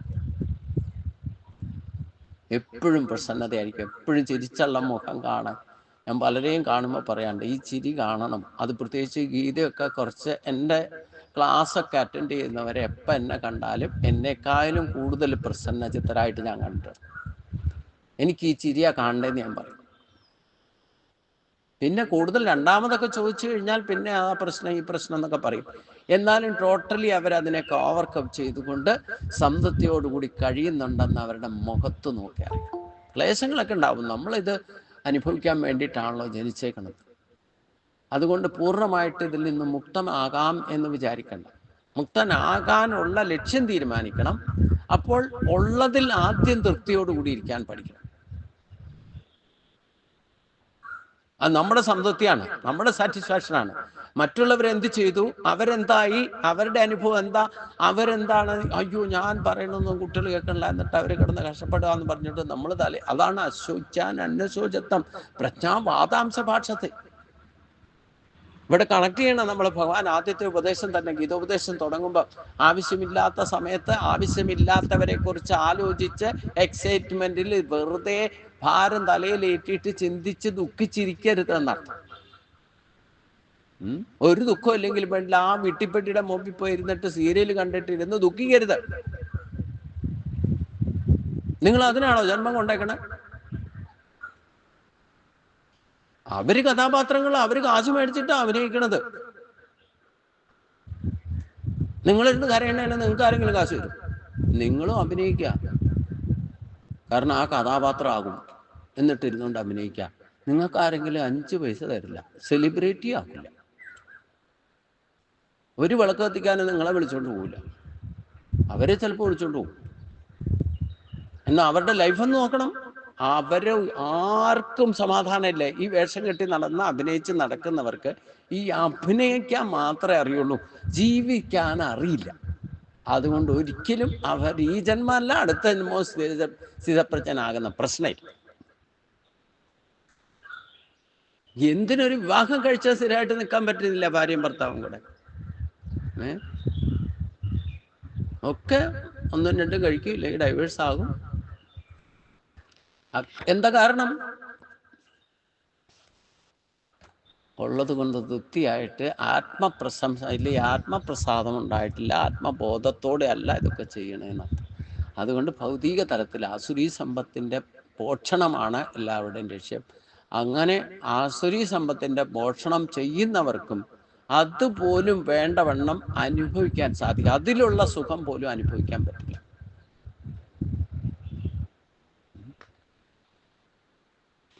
അതുകൊണ്ട് എല്ലാ കാമനകളെയും നിശേഷം ഉപേക്ഷിക്കണം. ഇതൊന്നും നിശേഷം ഉപേക്ഷിക്കുക എന്ന് പറഞ്ഞു കഴിഞ്ഞാൽ ഭൗതിക അവനവൻ്റെ ശരീരത്തെ നിലനിർത്താനുള്ളതൊക്കെ ആത്മസംതൃപ്തിയോടുകൂടി വേണ്ടതൊക്കെ ചെയ്തോളണം. അവിടെ എന്ത് ക്ലേശം വന്നാലും സഹിക്കാൻ തയ്യാറായ അവിടെ ആനന്ദം കിട്ടും. നമുക്ക് എപ്പോഴും സുഖമായിട്ട് ജീവിക്കാൻ വേണ്ടിയിട്ടല്ല നമ്മൾ വന്നിരിക്കണം. സുഖം കഴിഞ്ഞാൽ ദുഃഖം വരും, ദുഃഖം കഴിഞ്ഞാൽ സുഖം വരും. ഉറക്കം ഉണർന്നാൽ പിന്നെ ഉണർന്നെഴുന്നേറ്റ് കുറച്ചു നേരം പ്രവർത്തിക്കും, പിന്നെ കുറേ നേരം പ്രവർത്തിച്ചാൽ ഉറക്കം വരും, പോയി കിടന്നുറങ്ങിക്കോളൂ. ഇങ്ങനെ എന്തൊക്കെ ഏത് കർമ്മം ചെയ്യുമ്പോഴും കർമ്മകുശലത ഉണ്ടായിരിക്കും. ഉത്സാഹത്തോടു കൂടി എല്ലാ കാര്യങ്ങളും ചെയ്യും. അത് സാധിക്കണമെന്നുണ്ടെങ്കിൽ അവിടെ ആത്മസംതൃപ്തി നമുക്ക് ലഭിക്കും. അങ്ങനെ ചെയ്യുമ്പോഴാണ് അവൻ സ്ഥിതപ്രജ്ഞൻ എന്ന് പറയാൻ. ഇതാരെയും ബോധ്യപ്പെടുത്താൻ സാധ്യമല്ല. ഞാൻ സ്ഥിതപ്രജ്ഞനാണോ, എനിക്ക് ആത്മസംതൃപ്തി ഉണ്ടോ, ഞാൻ ആത്മാവിനാൽ സന്തുഷ്ടനായിട്ടാണോ ഇരിക്കുന്നത്, ജീവിക്കുന്നത് എന്ന് അവരവർക്ക് മാത്രം ബോധ്യം വരുന്ന കാര്യം. കാരണം പ്രത്യേകിച്ച് ബാക്കി എല്ലാവരും ഈ ഭൗതികത്തിലാണ് ജീവിക്കുന്നത്. അപ്പം അവർക്കും അവരുടെ കണ്ണുകൾ നോക്കുമ്പോഴും ഒരാൾ സുഖമായിട്ടാണോ ദുഃഖിച്ചാണോ കഴിയുന്നത്, ഇത് രണ്ടും അവർക്ക് തിരിച്ചറിയാൻ പറ്റില്ല. കാരണം എന്താ? നമ്മളെല്ലാം വേഷം കെട്ടി നടക്കുക അല്ലേ? ഒരാളെ കാണുമ്പം സുഖാണോ, കുറെ കാലമല്ലോ കണ്ടിട്ട്, വിശേഷം എന്താന്ന് ചോദിച്ചു, ഓ സുഖാന്ന് പറയും. വിട്ടോളപ്പം സുഖാണെന്ന് കേട്ടാൽ പിന്നെ രണ്ടാമത് തിരിഞ്ഞു നിന്നിട്ട് ഒന്നും ചോദിക്കാൻ നിൽക്കരുത്. എവിടുന്നാ വരേന്നോ എന്തിനാ പോയെന്നോ ഒന്നും ചോദിച്ചേക്കരുത്, പൊക്കോളപ്പം. ഇതാണ് ആത്മസംതൃപ്തി. രണ്ടാമത് ചോദിച്ചാൽ അവരുടെ പിന്നെ ലിസ്റ്റ് വരും. ചിലപ്പോൾ വരുന്ന ആശുപത്രിയിൽ നിന്നായിരിക്കും, ഇല്ലേ വേറെന്തെങ്കിലും പ്രാരാബ്ധത്തിന് പോയിട്ട് വരുമായിരിക്കും. പിന്നെ അതൊക്കെ ലിസ്റ്റ് പുറപ്പെടുവിക്കും.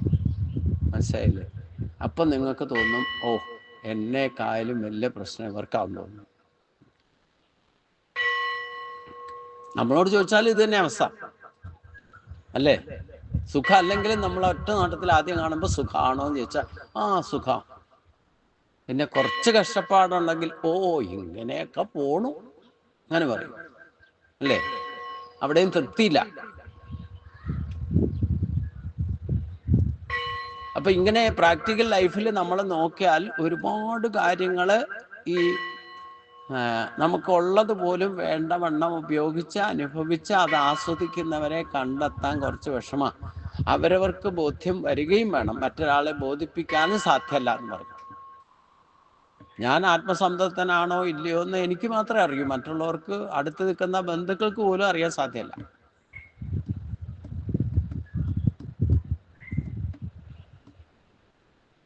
പിന്നെ വല്ലാതെ കടുത്ത ദുഃഖമൊക്കെ വരുമ്പോഴാണ് അത് മുഖത്ത് പ്രകടമാകും. എത്ര മാറ്റി വെച്ചാലും മറച്ചു വയ്ക്കാൻ സാധിക്കാതിരിക്കുന്ന ചില അനുഭവമുണ്ട്. അത് സുഖമുണ്ട് ദുഃഖമുണ്ട്. ചിലപ്പോൾ ചിലർ വെറുതെ ഇരുന്നിട്ട് പൊട്ടിച്ചിരിക്കുന്നതൊക്കെ കാണാം, ചിലർ വെറുതെ ഇരുന്നിട്ട് കരയുന്ന കാണാം. ഇവർ രണ്ടും സന്തുഷ്ടരാണോ? സ്ഥിതപ്രജ്ഞനാണോ? അല്ല. അവരെന്തിനാ കരയണേ, അവരെന്തിനാ ചിരിക്കണേ എന്ന് വേറെ ആർക്കെങ്കിലും മനസ്സിലാക്കാൻ പറ്റും. പിന്നെ പെട്ടെന്ന് നമുക്ക് പറയാം അവർക്കെന്തോ കുഴപ്പമെന്ന്, അല്ലേ? അപ്പോ സകല നമ്മൾക്ക് ഈ പ്രശ്നങ്ങൾ ഉണ്ടാക്കുന്നത് എന്താ? ഈ ആഗ്രഹങ്ങൾ. അതുകൊണ്ടാണ് ഭഗവാൻ തുടക്കം പറഞ്ഞ എല്ലാ കാമനകളെയും നിശേഷം ആഗ്രഹങ്ങളില്ലാതിരിക്കണം ആദ്യം, പിന്നെ ഉള്ളതിൽ തൃപ്തനായിട്ടിരിക്കണം. ഇതാണ് ആത്മാവിനാൽ തന്നെ സന്തുഷ്ടനായിരിക്കാൻ സാധിക്കുക എന്ന് പറയുന്നത്. പുറമേക്ക് ഒന്നും നേടാൻ വേണ്ടിയിട്ട് കണ്ടതിൻ്റെ കേട്ടതിൻ്റെയും പിന്നാലെ പോകുന്ന സ്വഭാവം ഉപേക്ഷിക്കണം എന്നർത്ഥം. അത് ഉപേക്ഷിക്കണമെങ്കിൽ ആഗ്രഹങ്ങളില്ലാതെ വരണം. ഇവിടെ ഇരുന്നാലും വേണ്ടില്ല, അത് വേണം ഇത് വേണമെന്ന് വെറുതെ ഇരിക്കുക, ശരീരം കൊണ്ട് ഇരിക്കുകയാണെങ്കിലും മനസ്സുകൊണ്ട് പോലും തോന്നാൻ പാടില്ല. തോന്നിയാൽ പിന്നെ സ്ഥലകാല ബോധം ഇല്ലാതിരിക്കും. മനഃപൂർവ്വം ആഗ്രഹങ്ങൾ ഇല്ലാത്ത ഒരവസ്ഥയിലേക്ക് നമ്മൾ എത്തപ്പെടണം. അപ്പോഴാണ് ആത്മബോധത്തിൽ ആത്മാവിനാൽ തന്നെ ആത്മസംതൃപ്തിയോടുകൂടി ഇരിക്കുക എന്ന് പറഞ്ഞാൽ നമുക്ക് നിലവിലുള്ള സ്ഥിതിയിൽ നമ്മൾ സന്തോഷത്തോടെ ആനന്ദത്തോടെ ഇരിക്കാൻ സാധിക്കും. ആത്മാനന്ദത്തോടു കൂടി ഇരിക്കാൻ സാധിക്കും. പിന്നെന്താ? ദുഃഖേഷ്വനു ദിഗ്ന. അടുത്ത ശ്ലോകം എന്താ? ദുഃഖേഷ്വനു ദിഗ്ന മനാഹ സുഖേഷു വിഗതസ്പദക വീതരാഗ ഭയക്രോധക സിദ്ധിതീർ മുനിരുച്ചത്തെ. ദുഃഖേഷ്വനു ദിഗ്ന മനാഹ. ദുഃഖേഷു അനുദിഗ്ന മനാഹ. ദുഃഖങ്ങളിൽ ഇളകാത്ത മനസ്സോടുകൂടിയവനും. സുഖേഷു വിഗതസ്പദക. സുഖങ്ങളിൽ ആഗ്രഹമില്ലാത്തവൻ. വീതരാഗ ഭയക്രോധ. രാഗ ഭയ ക്രോധങ്ങളില്ലാത്തവൻ. രാഗം എന്ന് പറയുന്നതാണ് ആഗ്രഹങ്ങൾ. ഇനിയും കിട്ടിയത് തന്നെ വീണ്ടും വേണം തോന്നലാണ് രാഗം. പിന്നെ അത് ലഭിക്കാതെ വന്നാൽ ഇല്ലെങ്കിൽ ഭയക്രോധ. ഭയം എന്ന് പറയുന്നത് എന്താ? കിട്ടുമോ കിട്ടില്ലയോ, ഇനിയും കിട്ടുമോ, ഇല്ലെങ്കിൽ അതിനു വേണ്ടിയിട്ട് ശ്രമിക്കാനുള്ളൊരു ഭയം. വീണ്ടും ആഗ്രഹം. ഉള്ളത് അനുഭവിച്ചു കഴിഞ്ഞിട്ട് വീണ്ടും ശ്രമിക്കുമ്പം അതിലെന്തെങ്കിലും പ്രശ്നം ഉണ്ടായോ, സംശയം ഉണ്ടായോ, അപ്പം ഭയം ഉണ്ടാകും. പിന്നെ ആഗ്രഹിച്ച കാര്യം സാധിക്കാതിരുന്നാലോ, ഇനി ആഗ്രഹിച്ച കാര്യം സാധിച്ചിട്ട് അത് നഷ്ടപ്പെട്ടാലോ ക്രോധം വരും.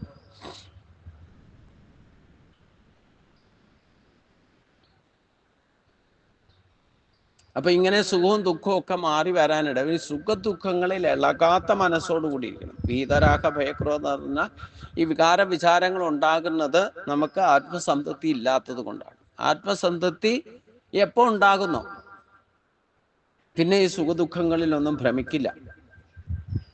രാഗദ്വേഷാദികൾ ഇല്ലാതെ വരും. സ്വഭാവശുദ്ധി തന്നെ വരും.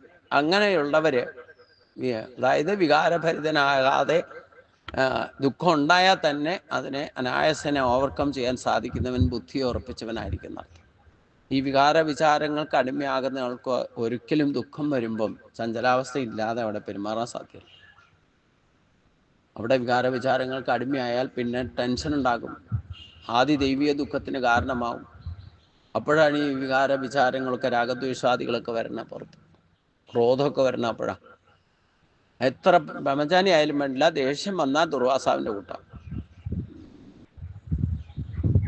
പിന്നെ അവനവൻ്റെ തന്നെ ജട പിടിച്ചടിക്കും ചിലപ്പോൾ.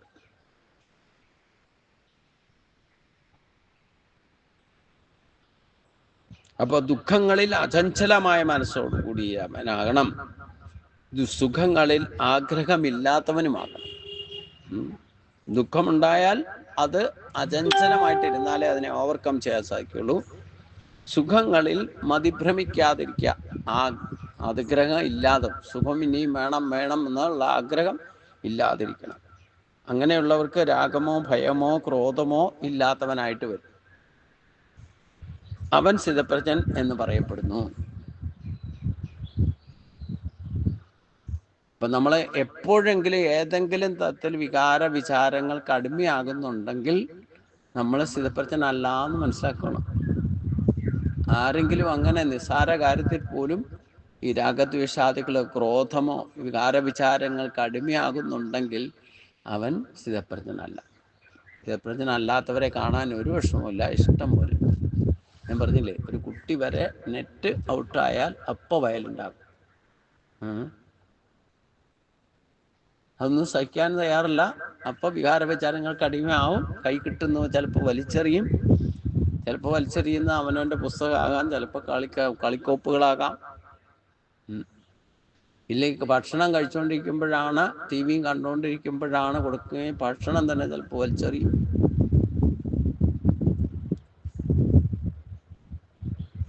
അപ്പം ഇങ്ങനെ ബുദ്ധി ഉറപ്പിക്കാത്തവരുടെ വികാര വിചാരങ്ങൾ ഒക്കെ നമുക്ക് കണ്ട് മനസ്സിലാക്കാൻ ഒരു വിഷമവുമില്ല. കലിയുഗം ആയതുകൊണ്ട് ആർക്കും ആത്മനിയന്ത്രണവും ഇല്ല, ദയയില്ല, ത്യാഗമനസ്ഥിതിയില്ല. അതുകൊണ്ട് വാർത്തകൾ സൃഷ്ടിക്കാൻ എളുപ്പമായിട്ടുള്ളതൊക്കെ കിട്ടും. മീഡിയക്കാർക്ക് എന്നും എന്തെങ്കിലുമൊക്കെ കിട്ടുമല്ലോ. എന്താ കാരണം? ഇതിലൊന്നും സ്ഥിതപ്രജ്ഞന്മാരല്ലാത്തത് കൊണ്ട് അവർക്ക് വാർത്തയൊക്കെ ഇഷ്ടം പോലെ റേറ്റിംഗ് കൂട്ടാൻ പാകത്തിനുള്ളതൊക്കെ കിട്ടും, അല്ലേ? സ്വസ്ഥമായിട്ട് കഴിഞ്ഞുകൊണ്ടിരുന്ന ഒരു അച്ഛനെയും ദമ്പതികളെ, അല്ലേ, പണിക്ക് നിർത്തിയിരുന്ന ആളെ കൊന്നിട്ട് പോയി, അല്ലേ? ഇപ്പം നടന്നതല്ല, അടുത്ത ദിവസം.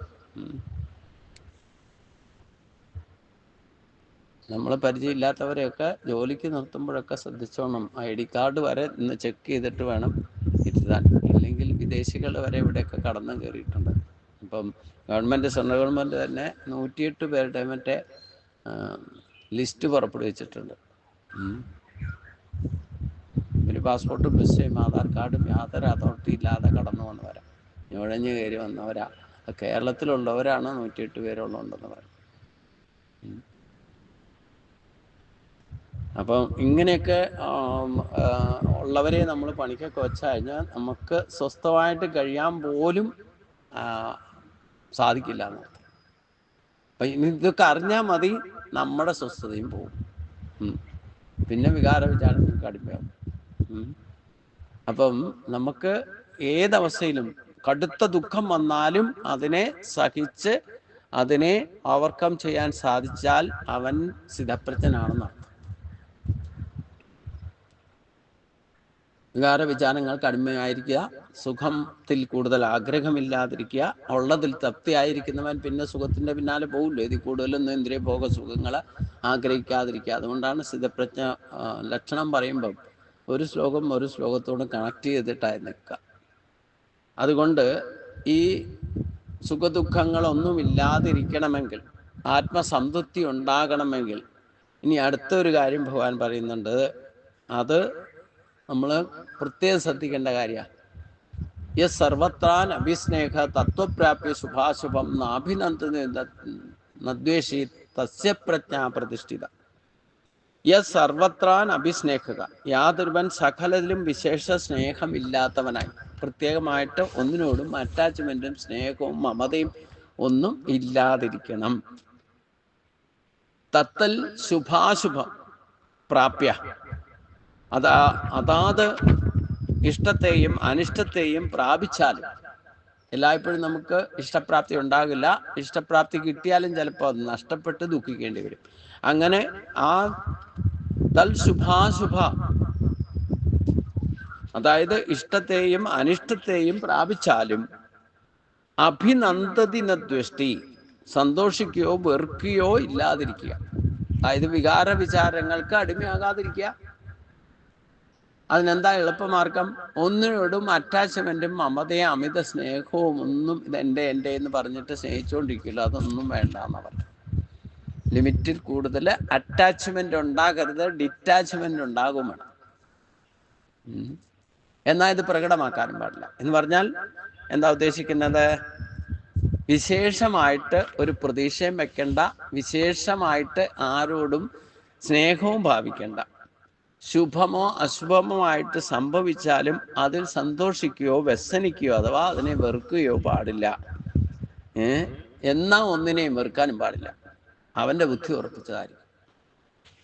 എല്ലാത്തവരും ഒരു ദൂരം കൈപ്പപ്പ് ചെയ്തുള്ള, ലിമിറ്റ് കൂടുതൽ ആരുമായിട്ട് അടുക്കാൻ പോകണ്ട. പരസ്പരം ഭാവയന്തക, ആവശ്യം അനുസരിച്ച് പരസ്പര സഹവർത്തിത്വത്തിലൂടെ ജീവിക്കുക. ഇന്നല്ലേ നാളെ എല്ലാവരും വന്നവരും ആണ്, പോകാനുള്ളവരാണ്. ശാശ്വതമായിട്ട് ഇവിടെ സ്ഥിരമായിട്ട് നിൽക്കുന്ന ഒരു സ്ഥാനമാനങ്ങളും സ്ഥിരമല്ല. അപ്പൊ അതുകൊണ്ട് ഒന്നിലും ഭ്രമിക്കാതിരിക്കുക. മമതാബന്ധം, അറ്റാച്ച്മെന്റ് ഒന്നിനോടും ഇല്ലാതിരിക്കുക. എത്ര നമ്മുടെ മക്കളായിക്കോട്ടെ, ബന്ധുക്കളായിക്കോട്ടെ, സ്നേഹിതരായിക്കോട്ടെ, വസ്തുക്കളായിക്കോട്ടെ, വീടായിക്കോട്ടെ, ഇതിനോടൊക്കെ അറ്റാച്ച്മെന്റ് കൂടിയാൽ എനിക്ക് ഇവിടെ കിടന്ന് മരിക്കണം എന്നൊക്കെ പറയുന്നവരെ കേട്ടിട്ട്. അപ്പം അങ്ങനെയുള്ളതൊന്നും വേണ്ട. ആ ഒരു ദൂരം കീപ്പപ്പ് ചെയ്തോളൂ. ഒന്നിനോടും ലിമിറ്റ് കൂടുതൽ അറ്റാച്ച്മെൻറ്റും വേണ്ട, ഒന്നിനെയും വെറുക്കുകയും വേണ്ട, ആരെയും കൂടുതലായിട്ട് സ്നേഹിക്കുകയും വേണ്ട.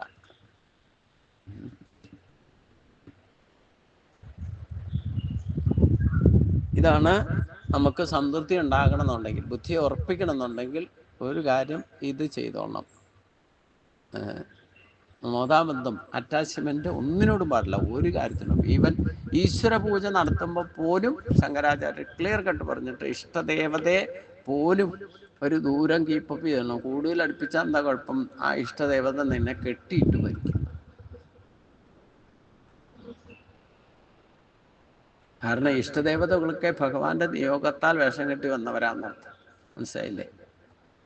അപ്പം അവരോടൊന്നും ലിമിറ്റ് കൂടുതൽ അറ്റാച്ച്മെന്റ് ഉണ്ടാക്കിയാൽ നമുക്ക് പരമോന്നത പ്രാപ്തിയിലെത്താൻ, ആത്മസാക്ഷാത്കാരം സാധ്യമല്ല. അതാണ് കെട്ടിയിട്ട് ഭരിക്കുന്നു പറഞ്ഞതിൻ്റെ കാര്യം. അതൊക്കെ താൽക്കാലികമായിട്ടുള്ളതാണ്. കാരണം അവരിലൂടെ കിട്ടുന്നത് പോലും ശാശ്വതമല്ല. കാരണം എന്താ? ഭഗവാൻ സോഴ്സ് പൂട്ടിയാൽ കഴിഞ്ഞില്ലേ? ഭഗവാനാണ് സെൻട്രൽ പവർ. ആ ഭഗവാനെ ഭജിക്കുന്നവർക്ക് ഉള്ള ആവശ്യങ്ങളൊക്കെ നടത്തി കൊടുക്കുന്നത് ഞാൻ തന്നെയാണ്. അതാത് ദേവതയിലൂടെയാണ് ഞാൻ കൊടുക്കുന്നതെന്ന് പറയും. അപ്പോൾ ഒരു സുപ്രാതി ഭഗവാൻ അങ്ങ് തോന്നുക ഈ സോഴ്സ് അങ്ങോട്ട് ക്ലോസ് ചെയ്യാൻ. അപ്പം നിങ്ങൾക്ക് കിട്ടാതെയാവും, അപ്പോൾ പ്രശ്നമാവും.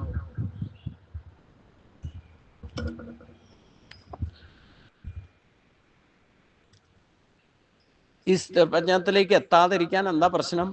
അതാണ് ഇനി പറയുന്നത്. ഇനി പറയുന്ന 2-3 ശ്ലോകങ്ങള് ഇന്ദ്രിയങ്ങളെ, 3 ശ്ലോകങ്ങള് ഇന്ദ്രിയ നിയന്ത്രണം സാധിക്കണം എന്നുള്ളതാണ്. ഇന്ദ്രിയ നിയന്ത്രണം സാധിച്ചാലേ മനസ്സ് ഏകാഗ്രമാകും. മനസ്സ് ഏകാഗ്രമായാലേ ബുദ്ധി ഉറപ്പിക്കും. അപ്പൊ ബുദ്ധി ഉറപ്പിക്കണം എന്നുണ്ടെങ്കിൽ മുഖ്യമായിട്ടും നമ്മുടെ ഇന്ദ്രിയങ്ങളെ നിയന്ത്രിക്കണം.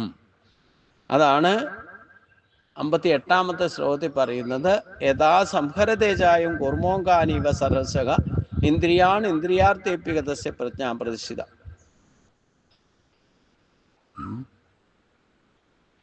യഥാ അയം സർവശക, എപ്പോൾ അവൻ എല്ലാ ഇന്ദ്രിയാർത്ഥേഭ്യ ഇന്ദ്രിയങ്ങൾക്ക് വിഷയങ്ങളായിട്ട് നിൽക്കുന്നതിനെ കൂർമോങ്കാനിവ സർവശ ആമ അവയവങ്ങളെ എന്ന പോലെ ഇന്ദ്രിയങ്ങളെ ഇന്ദ്രിയാണി സംഹരതേജ തസ്യ പ്രജ്ഞാ പ്രതിഷ്ഠിത, ഇന്ദ്രിയങ്ങളെ പിൻവലിക്കുന്നുവോ അപ്പോൾ അവൻ ബുദ്ധി ഉറപ്പിച്ചവനാകും.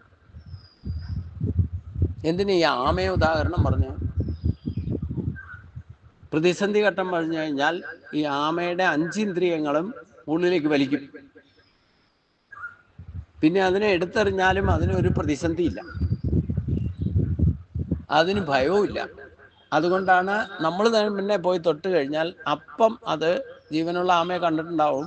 കണ്ടാൽ നമ്മൾ തൊട്ടാൽ മതി, അതിൻ്റെ 5 ഇന്ദ്രിയങ്ങളും ഉള്ളിലേക്ക് വലിക്കും. പിന്നെ നമ്മളതിനെ എടുത്തെറിയോ എന്ത് ചെയ്താലും വേണ്ടില്ല, അടിക്കുകയോ പിടിക്കുകയോ ചെയ്താലും അതിൻ്റെ ശരീരത്തെ ഒരു കേടും വരില്ല.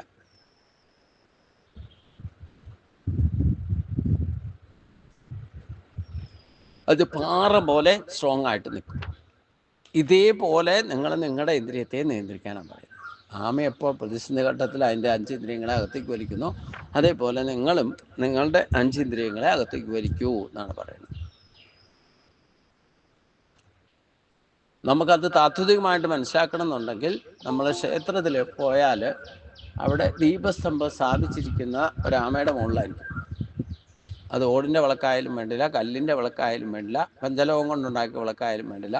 അതിൻ്റെ അടിയിൽ ഒരു ആമയുടെ സങ്കല്പത്തിൽ 5 ഇന്ദ്രിയങ്ങളും പുറത്തു വെച്ച് നമസ്കരിച്ച് നിൽക്കുന്ന ഒരു ആമയുടെ മുകളിലാണ് ദീപസ്തംഭം സ്ഥാപിച്ചിരിക്കുന്നത്. ഇനി ശ്രദ്ധിക്കാത്തവരെ ഇനി പോകുമ്പോൾ ശ്രദ്ധിച്ചോളാം. ഏത് ക്ഷേത്രത്തിൽ പോയാലും ദീപസ്തംഭം ഉണ്ടോ, അതിൻ്റെ അടിയിൽ ആമയുടെ ചിത്രം ഉണ്ടാകും.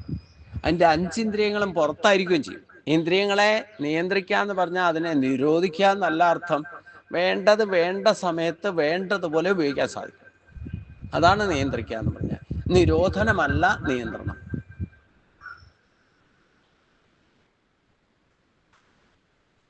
അതായത് ഈശ്വരനെ ഭജിക്കുന്നവർക്ക് മാത്രമേ ഇന്ദ്രിയ നിയന്ത്രണം സാധ്യമുള്ളൂ. കാരണം ഇന്ദ്രിയങ്ങളുടെ അധിപൻ പറയുന്നത് ഈശ്വരൻ, ഋഷികേശനായിരിക്കുന്ന ഭഗവാൻ തന്നെയാണെന്നർത്ഥം. അതുകൊണ്ട് യാതൊരാൾ എപ്പോൾ എല്ലാ വിഷയങ്ങളിൽ നിന്നും അവൻ്റെ അവയവങ്ങളെ എന്ന പോലെ ഇന്ദ്രിയങ്ങളെ പിൻവലിക്കുന്നുവോ അപ്പോൾ അവൻ്റെ ബുദ്ധി ഉറച്ചതാകുന്നു. കണ്ണിനെ കാഴ്ചകളിൽ നിന്നും, ചെവിയെ കേൾവികളിൽ നിന്നും, മൂക്കിനെ ഗന്ധത്തിൽ നിന്നും, നാക്കിനെ സ്വാദിൽ നിന്നും, ത്വക്കിനെ സ്പർശനത്തിൽ നിന്നും പിൻവലിക്കാൻ സാധിക്കണം. ഇതാണ് അഷ്ടാംഗയോഗത്തിൽ പ്രത്യാഹാരം എന്ന് പറയുന്നത്. നമ്മളിപ്പോൾ ഈ ഇന്ദ്രിയങ്ങളൊക്കെ നിയന്ത്രിച്ചിട്ടാണല്ലോ ഞാൻ നിങ്ങളോട് സംസാരിക്കുന്നുണ്ടെങ്കിലും സംവദിക്കുന്നുണ്ടെങ്കിലും നിങ്ങളിത് കേട്ടുകൊണ്ടിരിക്കുമ്പോഴും നിങ്ങളുടെ ഈ പഞ്ചേന്ദ്രിയങ്ങളും പഞ്ചകർമ്മേന്ദ്രിയങ്ങളും ഒക്കെ നിങ്ങളുടെ നിയന്ത്രണത്തിലായിരിക്കുന്നത്.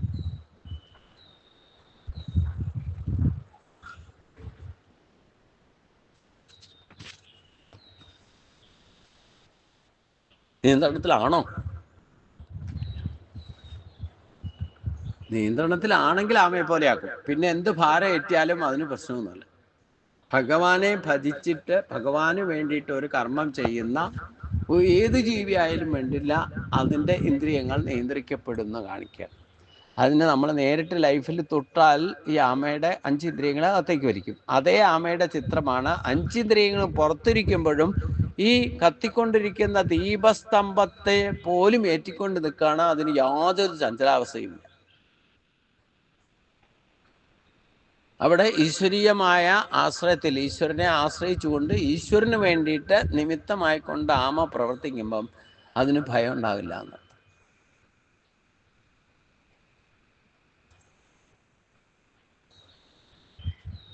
ഇനി ഇന്ദ്രിയങ്ങളെ നിയന്ത്രിക്കാൻ സാധിക്കാതിരിക്കാൻ എന്താ കാരണം?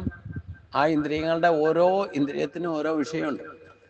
അതാണ് ഇനി പറയുന്നത്. വിഷയാവിനി വർത്തന്തെ നിരാഹാരസ്യ ദേഹിനഃ രസവർജം രസോപ്യസ്യ പരം ദൃഷ്ട്വാ നിവർത്തതി. അപ്പോൾ ആഹാര നിയന്ത്രണം ശീലിച്ചാലേ ഇന്ദ്രിയ നിയന്ത്രണം സാധിക്കും. എന്താഹാരം? കണ്ണിൻ്റെ ആഹാരം എന്താ? കാഴ്ചകളാണ്. ചെവിയുടെ ആഹാരം എന്താ? കേൾവികളാണ്. ഇങ്ങനെ 5 ഇന്ദ്രിയങ്ങൾക്കും നമ്മുടെ ശരീരത്തിലൂടെ പ്രകടമാകുമ്പം 5 തരത്തിലുള്ള ആഗ്രഹങ്ങൾ നമ്മളെ ബാധിക്കാം.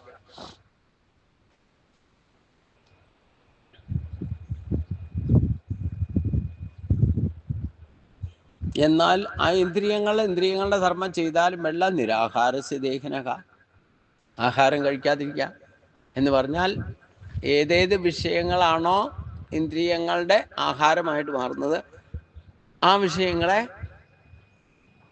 ഉപേക്ഷിക്കുക എന്നർത്ഥം. രസവർജം രസോപ്യസ്യ പരം ദൃഷ്ട്വാ നിവർത്തതി. നിരാഹാരസ്യ ദേഹിനഃ എന്ന് പറഞ്ഞാൽ ഇന്ദ്രിയങ്ങളെ കൊണ്ട് വിഷയങ്ങളെ രസവർജം വിഷയം ഗ്രഹിക്കാത്ത ദേഹാഭിമാനിയുടെ ഇന്ദ്രിയ വിഷയങ്ങളെ ശരിക്കും ഗ്രഹിക്കാത്ത എന്ന് പറഞ്ഞാൽ ഗുണദോഷങ്ങൾ തിരിച്ചറിയാത്ത ദേഹങ്ങള് രസവർജം വിഷയ ഗ്രഹിക്കാത്ത ദേഹാഭിമാനിയുടെ വിനിവർത്തത്തെ വിഷയാഭിലാഷം ഒഴിച്ചുള്ള വിഷയബന്ധങ്ങൾ വിട്ടുമാറും. അസ്യ രസ അഭിപരം സ്ഥിതപ്രജ്ഞന്റെ അഭിലാഷം കൂടി ദൃഷ്ട്വാ നിവർത്തതേ പരമാത്മാവിനെ ദർശിക്കുമ്പോൾ നീങ്ങിപ്പോകും.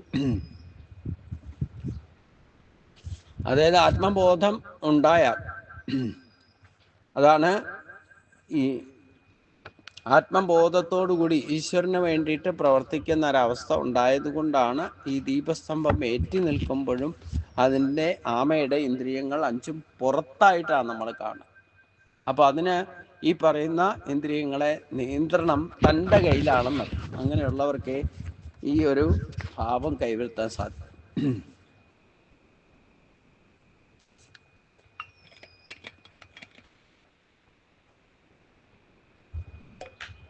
അതായത് ഇന്ദ്രിയ വിഷയങ്ങളെ പ്രവേശിക്കാത്ത ഇന്ദ്രിയങ്ങളെ നിവർത്തിക്കണം. അഥവാ ഏതെങ്കിലും ഇന്ദ്രിയങ്ങൾ അതിൻ്റെതായ വിഷയങ്ങളിൽ വ്യാപരിച്ചു പോകാനിടയുണ്ടെങ്കിൽ അത് വ്യാപരിക്കും.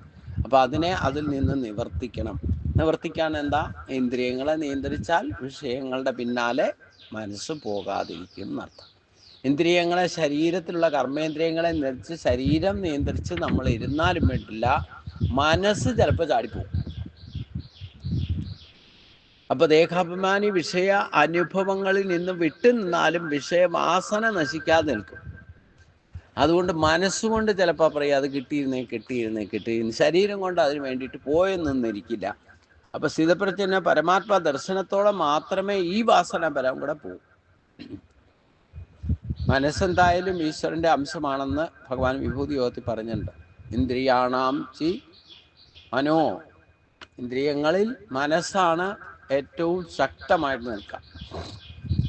അപ്പൊ ആ മനസ്സിനെ നിയന്ത്രിക്കാൻ സാധിച്ചാൽ മാത്രമേ ബുദ്ധിയെ സ്റ്റേബിലിറ്റി കൊണ്ടുവരാൻ സാധിക്കും. അതുകൊണ്ട് ദേഹാഭിമാനി വിഷയ അനുഭവങ്ങളിൽ നിന്ന് വിട്ടു നിന്നാലും വിഷയവാസന നശിക്കില്ല. സ്ഥിതപ്രജ്ഞന് പരമാത്മാ ദർശനത്തോടെ വിഷയവാസനയും നശിക്കും എന്നാണ് സൂചിപ്പിക്കുന്നത്. അപ്പൊ ബുദ്ധിയെ ഉറപ്പിച്ചു കഴിഞ്ഞാൽ മാത്രമേ ഈ ഒരു സംതൃപ്തി നമുക്ക് കിട്ടുള്ളൂ.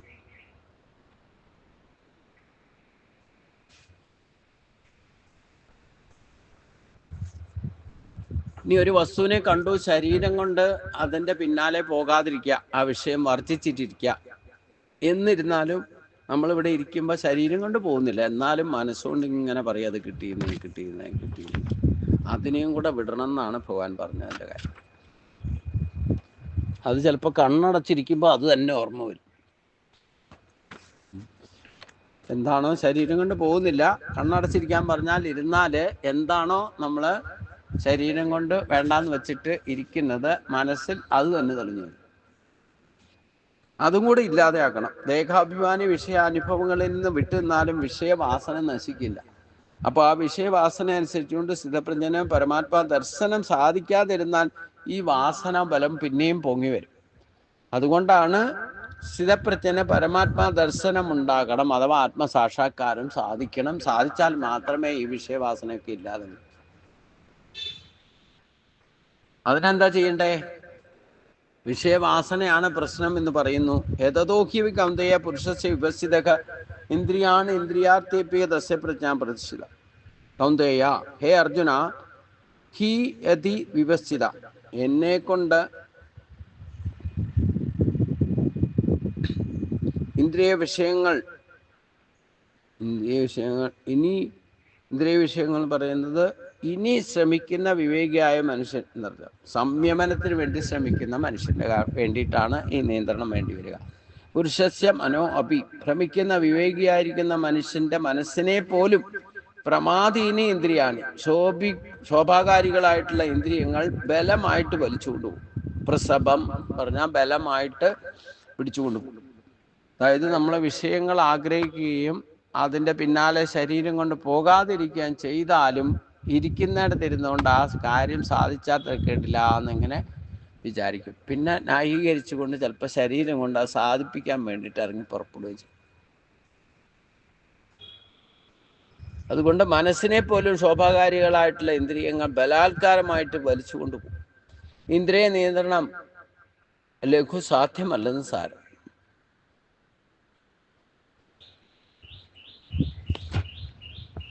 അതിനെന്താ മാർഗം? ഇന്ദ്രിയ നിയന്ത്രണം സാധിക്കണേ എന്താ മാർഗം? ഇന്ദ്രിയങ്ങൾ നിയന്ത്രിക്കാതെ എന്തായാലും സ്ഥിതപ്രജ്ഞനാകാൻ സാധിക്കില്ല. ഇന്ദ്രിയങ്ങൾ നിയന്ത്രിച്ചാലേ മനസ്സ് ഏകാഗ്രമാവും. മനസ്സ് ഏകാഗ്രമായാലേ ബുദ്ധി ഉറക്കും. അപ്പൊ ആദ്യത്തെ സ്റ്റെപ്പ് ഇന്ദ്രിയങ്ങളെ നിയന്ത്രിക്കുക എന്നുള്ളതാണ്. ഇന്ദ്രിയങ്ങളെ നിയന്ത്രിക്കാൻ പുറപ്പെട്ടാലോ ആ ഇന്ദ്രിയങ്ങൾ, ഏത് ഇന്ദ്രിയങ്ങളെയാണോ നിങ്ങൾ നിയന്ത്രിക്കാൻ പോകുന്നത്, ആ ഇന്ദ്രിയങ്ങളൊക്കെ അതിന് പ്രതിബന്ധം ഉണ്ടാക്കും. കണ്ണിനെ നിയന്ത്രിക്കാൻ പോയാൽ പിന്നെ എന്തെങ്കിലും കാഴ്ച കാണും.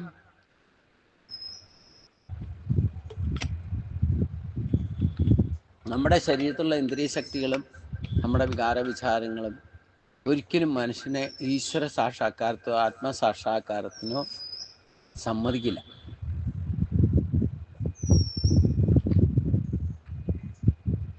എന്തുകൊണ്ടാണ് സമ്മതിക്കാത്തത്? അതിൻ്റെ വിഷയങ്ങൾ കിട്ടില്ല, അതിൻ്റെ ആഹാരം നടക്കില്ല, അതുകൊണ്ട് സമ്മതിക്കില്ല.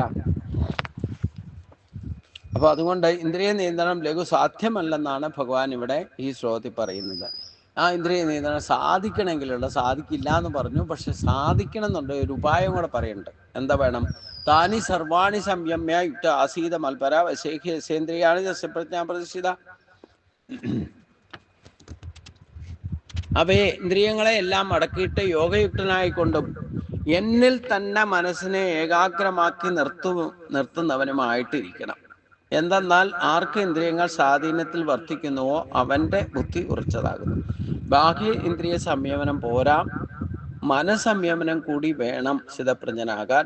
എന്ന് സംയമനം ഇല്ലാഞ്ഞാൽ സംഭവിക്കുന്നത് ഇനി പറയും. ഈ ഇന്ദ്രിയ നിയന്ത്രണം നമ്മൾ ഈശ്വര പൂജയിലൂടെ സാധിക്കൂ. അത് സാധിച്ചില്ലെങ്കിൽ പിന്നെ അവൻ എന്ത് സംഭവിക്കും?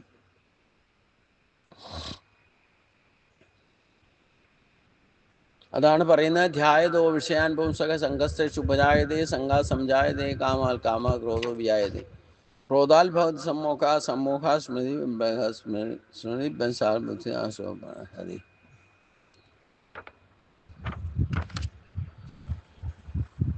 ഇന്ദ്രിയ നിയന്ത്രണം ഇല്ലെങ്കിൽ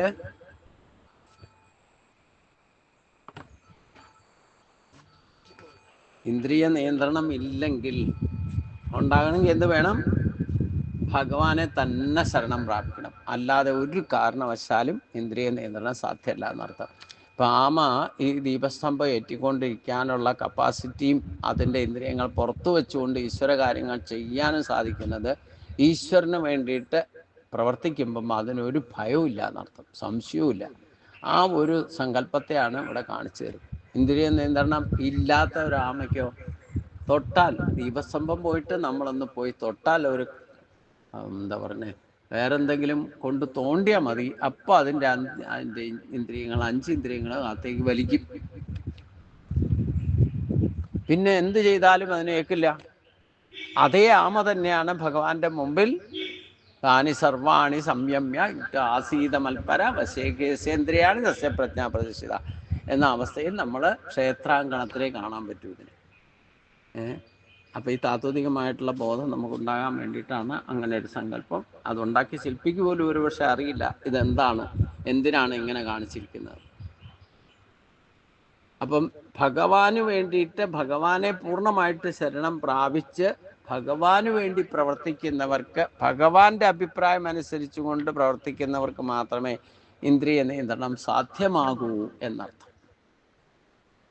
അതുകൊണ്ടാണ് ഭഗവാൻ ഇവിടെ ക്ലാരിഫൈ ചെയ്ത് തന്നിരിക്കുന്നത്, എല്ലാ ഇന്ദ്രിയങ്ങളെയും നന്നായിട്ട് അടക്കിയിട്ട് യോഗയുക്തനായിട്ടും ഭഗവാനെ തന്നെ മനസ്സിനെ ഏകാഗ്രമാക്കി ഉറപ്പിച്ച് നിർത്തണം. എന്തെന്നാൽ ആർക്ക് ഇന്ദ്രിയങ്ങൾ സ്വാധീനത്തിൽ വർത്തിക്കുന്നുവോ അവൻ്റെ ബുദ്ധി ഉറച്ചതാകും എന്ന് പറയുന്നത്.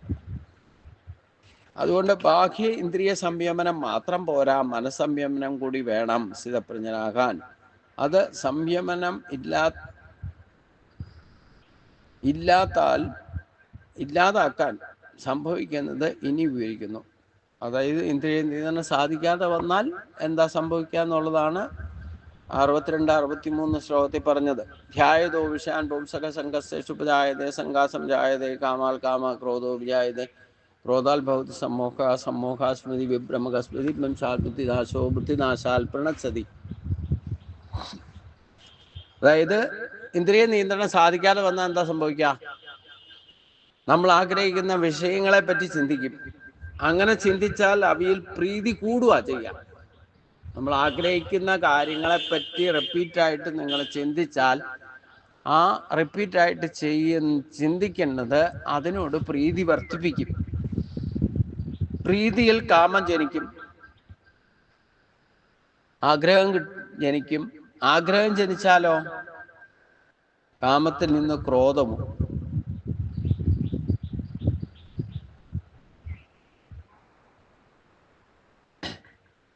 ഒരേ വിഷയത്തെപ്പറ്റി ചിന്തിച്ചിരിക്കുമ്പം അതിൽ ആഗ്രഹം ജനിക്കും, അത് വേണമെന്ന് തോന്നും, അതിനു വേണ്ടിയിട്ട് പ്രവർത്തിക്കും. അങ്ങനെ വരുമ്പം ആസക്തി കൂടുന്ന അവസ്ഥയുണ്ടാകും. അങ്ങനെ ആ ആഗ്രഹങ്ങൾ മുറുക്കി പിടിച്ചുകൊണ്ട് അതിൽ പ്രവർത്തിക്കുമ്പം അത് ലഭിക്കാതെ വരികയോ അത് ലഭിച്ചതിന് എന്തെങ്കിലും കോട്ടം സംഭവിക്കുകയോ ചെയ്താൽ ദേഷ്യം വരും. ദേഷ്യം വന്നാലോ ക്രോധത്തിൽ നിന്ന് ബുദ്ധിഭ്രമം ഉണ്ടാകും. ഉറച്ച ബുദ്ധി പോലും ഭ്രമിക്കും. ബുദ്ധിഭ്രമത്തിൽ നിന്ന് ഓർമ്മക്കേടുണ്ടാകും. ഓർമ്മക്കേടുണ്ടായാലോ ഓർമ്മക്കേട് കാരണം ബുദ്ധി വിവേചന ശക്തി ശരിക്കും പ്രവർത്തിക്കില്ല. ഗുണം ദോഷം തിരിച്ചറിയാതെ പ്രവർത്തിക്കും. അപ്പോൾ ബുദ്ധിനാശം ഉണ്ടാകും. ഉള്ള ബുദ്ധിയും കൂടെ പോവും, കെട്ടുബുദ്ധിയായിട്ട് മാറും. അപ്പോൾ ഒരിക്കലും അതിനെ സമ്പൂർണ്ണ നാശം എന്നിവിടെ ഉദ്ദേശിക്കുന്നത് ശാരീരികമായ നാശമെന്നോ മരണമെന്നോ അർത്ഥമാക്കേണ്ടതില്ല. ആത്മീയമായ മരണം എന്ന് അർത്ഥമാക്കുക എന്നാണ് ഇവിടെ സൂചിപ്പിക്കുന്നത്.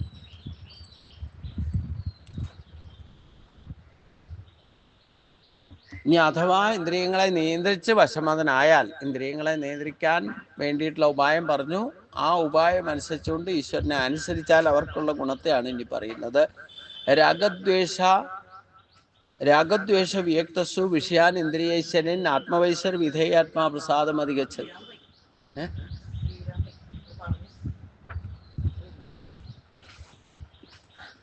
രാഗദ്വേഷ വിയക്തസു വിഷയാൻ ഇന്ദ്രിയൈശ്വരൻ ആത്മവൈശ്വർ വിധേയാത്മാ പ്രസാദം അധികച്ചതി. വിധേയാത്മാ, അതായത് ഇന്ദ്രിയങ്ങൾ നിയന്ത്രണത്തിൽ സ്വാധീനത്തിൽ അല്ലാതിരിക്കുന്നവർ. സ്വാധീനമായ മനസ്സാണെങ്കിലോ, ഇന്ദ്രിയങ്ങളെ നമ്മുടെ നിയന്ത്രണത്തിൽ നിർത്താൻ നമുക്ക് സാധിച്ചാൽ അതാണ് വിധേയാത്മാ എന്ന് പറഞ്ഞാൽ ഇന്ദ്രിയങ്ങളെ നിയന്ത്രിക്കാൻ സാധിച്ചവൻ. രാഗദ്വേഷ വിയക്തസു, രാഗദ്വേഷങ്ങൾ ഇല്ലാത്തവനായിട്ട് വികാര വിചാരങ്ങൾക്ക് അടിമയാകാതിരിക്കുകയും ആത്മവൈശ്യ, തനിക്ക് സ്വാധീനമായിരിക്കുന്ന ഇന്ദ്രിയ വിഷയാൻ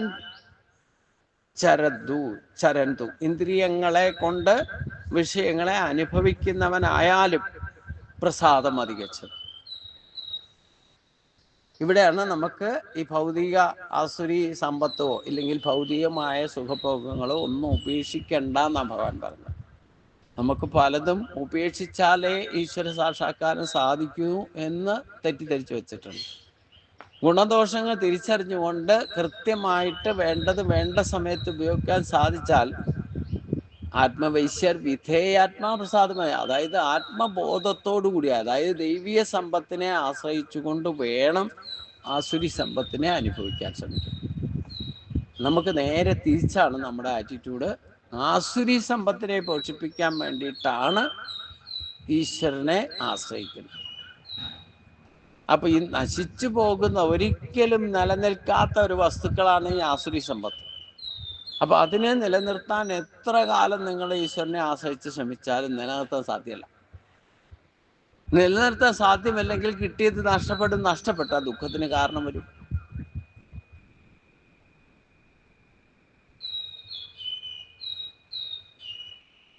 ഇതിങ്ങനെയാണ് സംഭവം. പ്രേയസാണ് ആസുരി സമ്പത്ത് എന്ന് മനസ്സിലാക്കുകയും ശ്രേയസ് ആയിട്ടുള്ളതാക്കണമെങ്കിൽ അതിനെ പോലും വേണ്ട വിധത്തിൽ ഗുണദോഷം തിരിച്ചറിഞ്ഞുകൊണ്ട് പ്രസന്നതയോടുകൂടി അനായാസന ജീവിതം നയിക്കണം എന്നുണ്ടെങ്കിൽ എന്ത് വേണം? രാഗദ്വേഷ വിയക്തസു വിഷയാനിന്ദ്രിയേശ്വരൻ ആത്മവൈശ്വർ വിധേയാത്മാ പ്രസാദം അധികച്ചതി.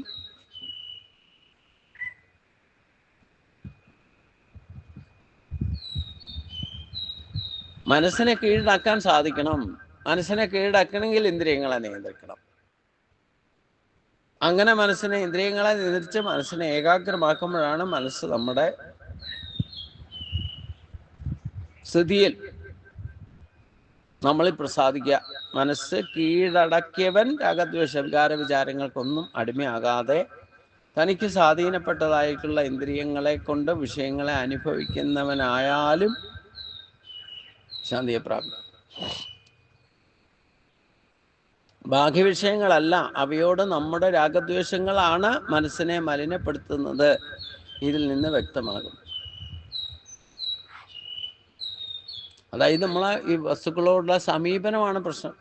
ബാഹ്യ വിഷയങ്ങളൊക്കെ അതേപടി തന്നെ നിൽക്കും. ഓരോ വിഷയങ്ങളെ നമ്മൾ സമീപിക്കുമ്പോൾ അവയോടുള്ള നമ്മുടെ രാഗദ്വേഷാദികൾ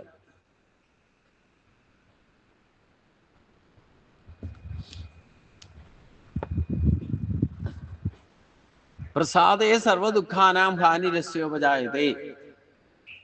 ഇതിൽ ശകലം തണുത്ത വെള്ളം ഗ്ലാസ്സിൽ.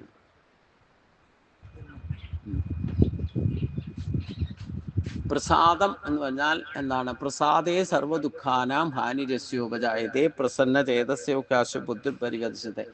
ഈ നമ്മുടെ ആത്മപ്രസാദമാണ് യഥാർത്ഥ പ്രസാദം. ആത്മപ്രസാദം എന്ന് പറഞ്ഞാൽ ഈശ്വരപ്രസാദം. ഈശ്വരനെ തന്നെ ഭജിച്ചാലേ ഇന്ദ്രിയങ്ങളെ നിയന്ത്രിക്കാൻ സാധിക്കൂ. ഇന്ദ്രിയങ്ങളെ, അത് പ്രത്യേകം ഓർത്തിരിക്കണം. താനി സർവാണി സംയമ്യ യുക്ത ആസീത മൽപര എന്ന് പറഞ്ഞാൽ ഇന്ദ്രിയങ്ങളെ നിയന്ത്രിക്കണമെങ്കിൽ ഭഗവാനെ തന്നെ ആശ്രയിക്കണം എന്നർത്ഥം.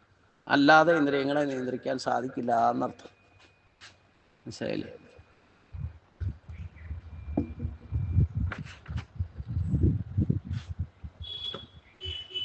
ഇന്ദ്രിയങ്ങളെ നിയന്ത്രിക്കാൻ സാധിക്കാതിരിക്കുന്നിടത്തോളം കാലം ഈശ്വര സാക്ഷാത്കാരവും സാധ്യമല്ല എന്ന് പറഞ്ഞാൽ ആത്മബോധം ഉണ്ടാകില്ല.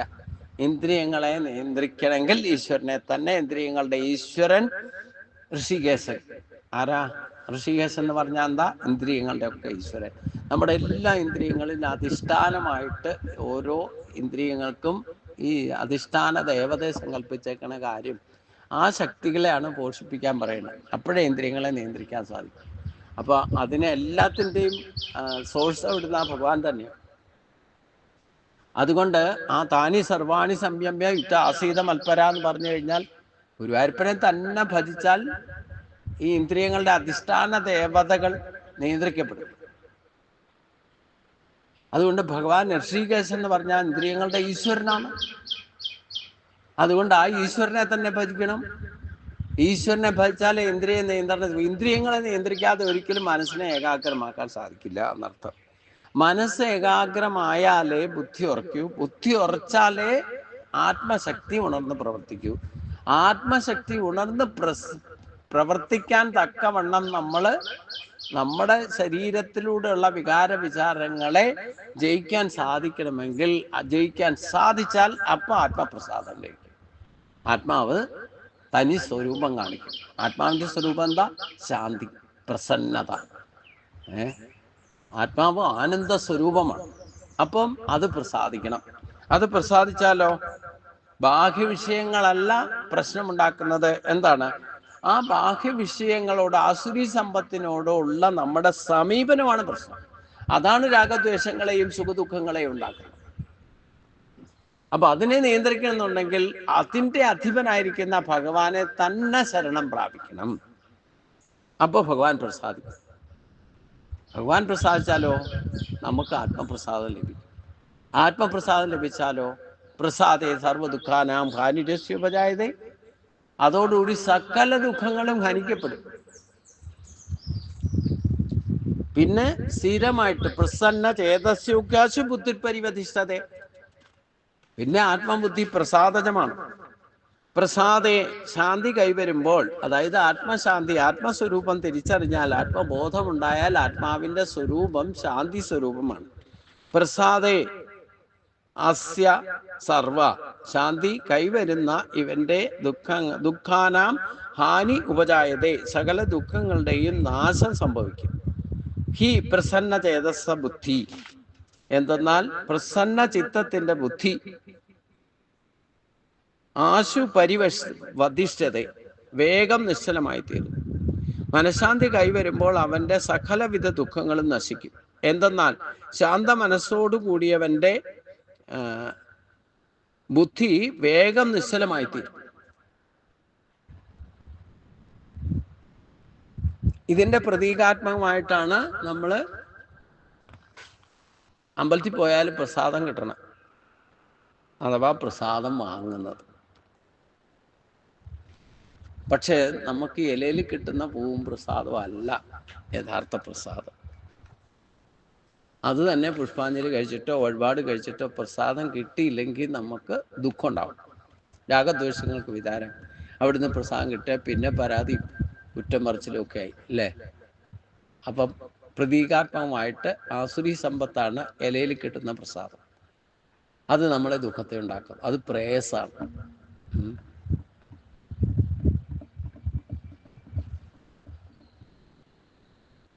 ഞാൻ അമ്പലത്തിൽ പോയാൽ പ്രസാദം വാങ്ങാനും മെനക്കെടാറില്ല. വഴിപാടിന് വേണ്ടി ചീട്ടാക്കാൻ വേണ്ടിയിട്ട് പോയി നിൽക്കാറുണ്ട്. കാരണം എന്താ? ഇന്ന് കിട്ടുന്ന പ്രസാദം അത്ര സേഫ്റ്റി ഒന്നും അല്ല. ചിലപ്പോൾ അലർജി ഉണ്ടാവും ചിലർക്ക്.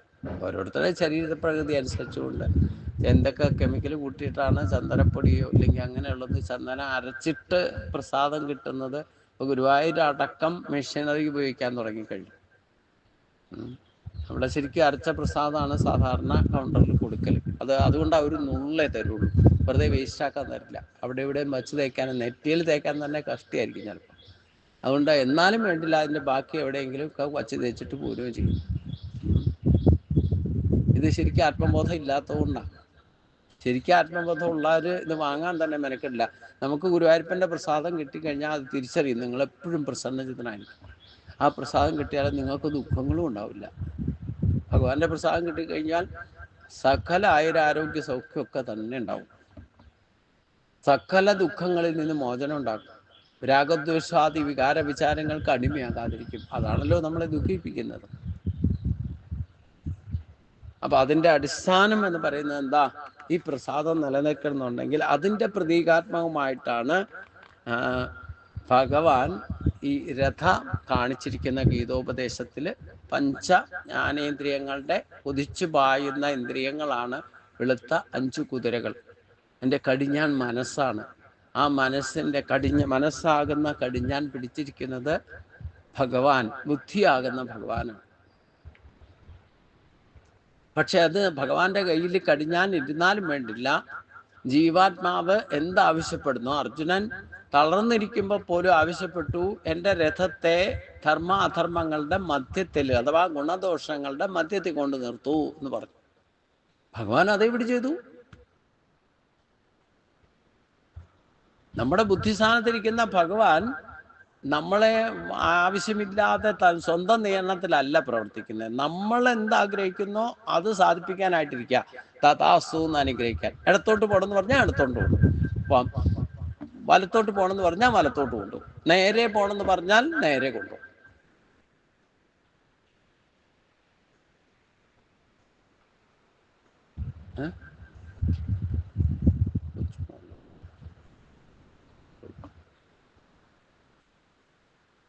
നേതിച്ചോറുണ്ടോ? കുറച്ച് ഊണ് കഴിക്കണ്ടോ? കൂട്ടാനൊക്കെ ഉണ്ടോ?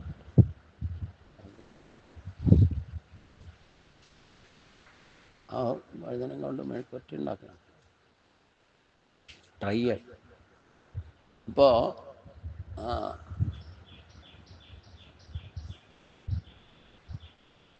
ഈ പ്രസാദം ലഭിച്ചാലേ പിന്നെ നമുക്ക് ഭക്ഷണത്തിലോ ഈ പറയുന്ന ഭൗതിക വസ്തുക്കളുടെ പിന്നാലെ പോകലോ ഇതൊക്കെ നമുക്ക് ദുഃഖം ഉണ്ടാക്കുന്നു.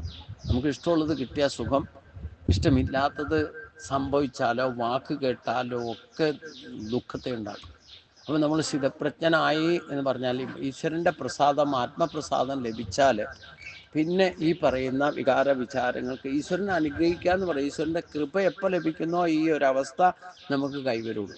ആത്മസ്വരൂപ ആത്മബോധത്തോടു കൂടി നമുക്ക് പ്രവർത്തിച്ചാൽ മാത്രമേ സുഖദുഃഖങ്ങളിൽ നിന്ന് മോചനം ഉണ്ടാകൂ. അല്ലാതെ അതിനു വേണ്ടിയിട്ട് ഭൗതിക പരിഹാര മാർഗങ്ങളെ കൊണ്ടൊന്നും ഈ ഒരവസ്ഥ കൈവരുത്താൻ സാധ്യമല്ല.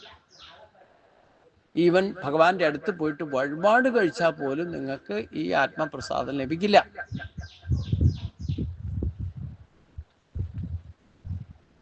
അതിന് ഭഗവാനെ പ്രസാദിപ്പിക്കുക, നിങ്ങൾ നേരിട്ട് പ്രസാദിപ്പിക്കുക തന്നെ വേണം. ഭഗവാനെ സന്തോഷിപ്പിക്കണം എന്നർത്ഥം.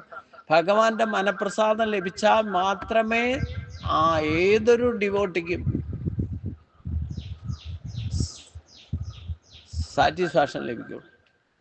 ഇല്ലെങ്കിൽ നിങ്ങൾക്ക് എന്ത് വഴിപാട് കഴിച്ചാലും ആത്മസംതൃപ്തി. പായസം കഴിക്കുമ്പോഴൊക്കെ കുറച്ച് വഴിപാട് കഴിച്ചിട്ട് പാൽപ്പായസം കഴിക്കുമ്പോൾ കുറച്ച് നേരത്തേക്ക് ഒരു സന്തോഷമൊക്കെ തോന്നുന്നുണ്ട്. അത് പ്രതീകാത്മക.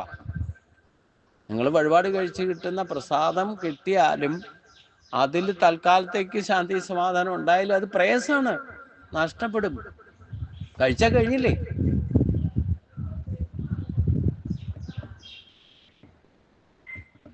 ഇനി പാൽപ്പായസം വലിയ ഇഷ്ടമാണ്, അതുകൊണ്ട് സന്തോഷമാണ്, വഴിപാട് കഴിച്ചതാണ്, പ്രസാദമാണെന്ന് പറഞ്ഞാൽ നിങ്ങൾക്ക് ഇഷ്ടം പോലെ അതിന് കൊട്ടകം നിറച്ച് കൊണ്ടുവന്ന് കുടിക്കാൻ പറഞ്ഞാൽ എത്ര കുടിക്കും?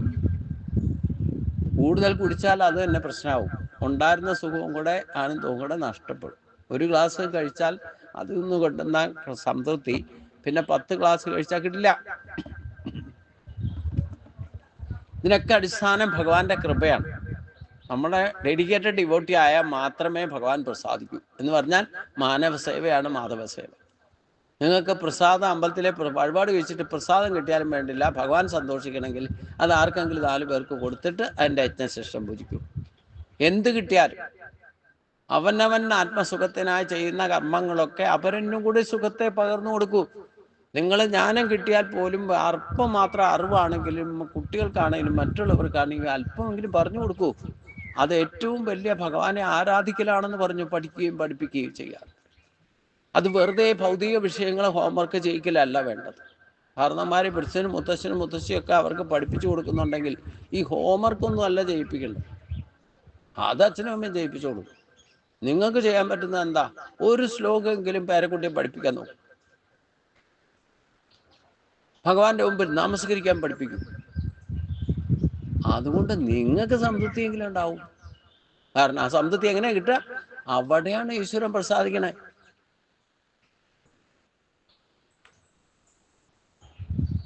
ഏതായാലും ഇപ്പം കാരണന്മാര് മുത്തശ്ശനും മുത്തശ്ശിക്ക് ആയിരിക്കുമല്ലോ കുട്ടിയെ കൊണ്ടുവന്ന് വണ്ടിയെ കയറ്റി വിടണം, തിരിച്ചു വിളിച്ചുകൊണ്ട് വരണം. ഇതിനിടയ്ക്ക് കൈപിടിച്ച് കുറച്ച് സ്നേഹത്തോടു കൂടി മുത്തശ്ശനും മുത്തശ്ശി അതുകൊണ്ട് പ്രിയരിക്കുന്നത് എന്ത് കാര്യത്തിനും കൂടെ വരുന്നതും വിളിച്ചാൽ കേൾക്കുന്നതും ഒക്കെ അതെ. അപ്പം ഇതിനിടയ്ക്ക് ആ ഭയത എടുത്തോളണം. അതായത് അവരെ പ്രസാദിപ്പിക്കുക, ഭഗവാന്റെ കഥയൊക്കെ കുറേശ്ശെ പറഞ്ഞ് മനസ്സിലാക്കി ഹിറ്റ് ചെയ്യിക്കുക. ആ ഉള്ളിലേക്ക് എത്തിക്കഴിഞ്ഞാൽ പിന്നെ അവൻ പ്രസാദിച്ചോളും തന്നെ. ഭഗവാൻ നിഷ്കളങ്കരായ കുട്ടികളോട് സത്യസന്ധമായിട്ട് നിങ്ങൾ എന്തെങ്കിലും പറഞ്ഞു കൊടുത്താലുണ്ട് അവർ കഥയൊക്കെ കേൾക്കാൻ വലിയ താല്പര്യം. അത് അതിൻ്റെ ആധുനിക രീതിയിൽ തന്നെ കുറച്ച് പറഞ്ഞ് മനസ്സിലാക്കാൻ ശ്രമിക്കും. അതിൽ നിങ്ങൾ സംതൃപ്തി കിട്ടും. എങ്ങനെ സംതൃപ്തി കിട്ടുക? നിങ്ങളിൽ ഭഗവാൻ പ്രസാദിക്കും. സ്വല്പം അഭ്യസ്യ ധർമ്മസ്യ ത്രായുധോ മഖതോ ഭയാന്ന് പറഞ്ഞല്ലോ. അല്പമാത്രമെങ്കിലും, ഒരു ശ്ലോകമെങ്കിലും, ഒരു നാമം ജപിക്കാനെങ്കിലും പഠിപ്പിക്കും. നിങ്ങളിൽ ഭഗവാൻ പ്രസാദിക്കും. എന്താ പ്രേയസ് ശ്രേയസ് എന്ന് പറഞ്ഞാൽ നിങ്ങൾക്ക് അറിയാവുന്നവരോട് ഇത് പറഞ്ഞു കൊടുക്കൂ, ഭഗവാൻ പ്രസാദിക്കും. നിങ്ങൾ വഴിപാട് കഴിച്ച് കിട്ടുന്ന പ്രസാദമാണെങ്കിലും ആർക്കെങ്കിലും 4 പേർക്കിട്ട് കൊടുക്കൂ. കൊടുത്തിട്ട് അതിൻ്റെ ശിഷ്ടം ഭക്ഷിക്കൂ, ഭഗവാൻ പ്രസാദിക്കും. അവിടെ ഇതൊക്കെ ചെയ്യുമ്പോഴും ഞാനെന്നും എൻ്റെ എന്നും കരുതരുത്. ഈ 2 കുറ്റി ഇളക്കി കളഞ്ഞോളണം. ഞാൻ പറഞ്ഞില്ലേ, 2 അങ്കുലം ഭഗവാനിൽ നിന്ന് നമ്മളെ നിർത്തുന്നത് ഈ ഞാനും എൻ്റെ എന്ന കുറ്റിയിൽ അടിച്ച് നിർത്തിയിരിക്കുക. കുറെ കാലമായി അടിച്ചിട്ടേക്കണു അല്ലേ? അതാണ് നമ്മളെ വീണ്ടും വീണ്ടും ജനിക്കാൻ കാരണമാകുന്നത്. ഞാനും എൻ്റെ എന്നുള്ള പിടുത്തം വിടാത്തത് കൊണ്ട് അവിടെ തന്നെ കെട്ടിയിട്ട് ചുറ്റിക്കും. ഒന്നുകിൽ ഞാനീ കടന്ന് ചുറ്റും, ഇല്ലെങ്കിൽ എൻ്റെ കടന്ന് ചുറ്റും. നടുക്ക് നിൽക്കുന്ന ഭഗവാനായിട്ട് കാണുകയില്ല. ഇത് രണ്ടും വിട്ടാലേ ഭഗവാൻ പ്രസാദിപ്പിക്കുന്ന കാര്യത്തിൽ നിങ്ങൾക്ക് എന്തെങ്കിലും ചെയ്യാൻ സാധിക്കും. ഞാനും എൻ്റെയും വിട്ടിട്ട് ചെയ്യാൻ തുടങ്ങിയാൽ ഭഗവാൻ പ്രസാദിക്കും. അപ്പൊ നിങ്ങൾക്ക് ആത്മശാന്തി ലഭിക്കും. ഇതുവരെ കിട്ടാത്ത ശാന്തി ലഭിക്കണമെങ്കിൽ ഇതുപോലെ എന്തെങ്കിലുമൊക്കെ ചെയ്യണം. അതാണ് പറയും, മനഃശാന്തി കൈവരുമ്പോൾ അവന്റെ സകലവിധ ദുഃഖങ്ങളും നശിക്കും. ആത്മപ്രസാദം ഭഗവാന്റെ കൃപ കൊണ്ടാണ് ലഭിക്കുക. ആത്മസ്വരൂപൻ എന്ന് പറയുന്നത് നമ്മുടെ ഉള്ളിലിരിക്കുന്ന എപ്പോഴും പ്രസന്നചിത്തനായിരിക്കുന്ന ഗുരുവായൂരപ്പൻ തന്നെയാണ് പരാശക്തിയായിട്ട്, നമ്മുടെ ജീവാത്മാവായിട്ട് നമ്മുടെ ഉള്ളിൽ തന്നെ ഇരിക്കുന്നതെന്ന് മനസ്സിലാക്കണം. ആ ഗുരുവായൂരപ്പനെ സന്തോഷിപ്പിക്കണേ, ഗുരുവായൂരപ്പൻ പറയുന്ന കാര്യങ്ങൾ കേൾക്കണം, അതനുസരിക്കണം.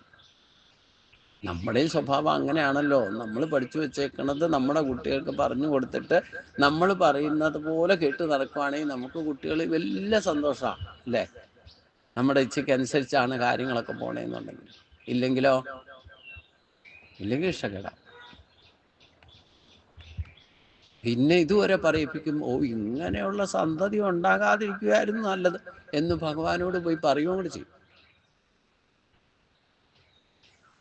അതേപോലെ ഭഗവാൻ നമ്മളെ ജനിപ്പിച്ചു വിട്ടിരിക്കുന്നതേ ഭഗവാനാണ് നമ്മുടെ പിതാവ്, മാതാവ്.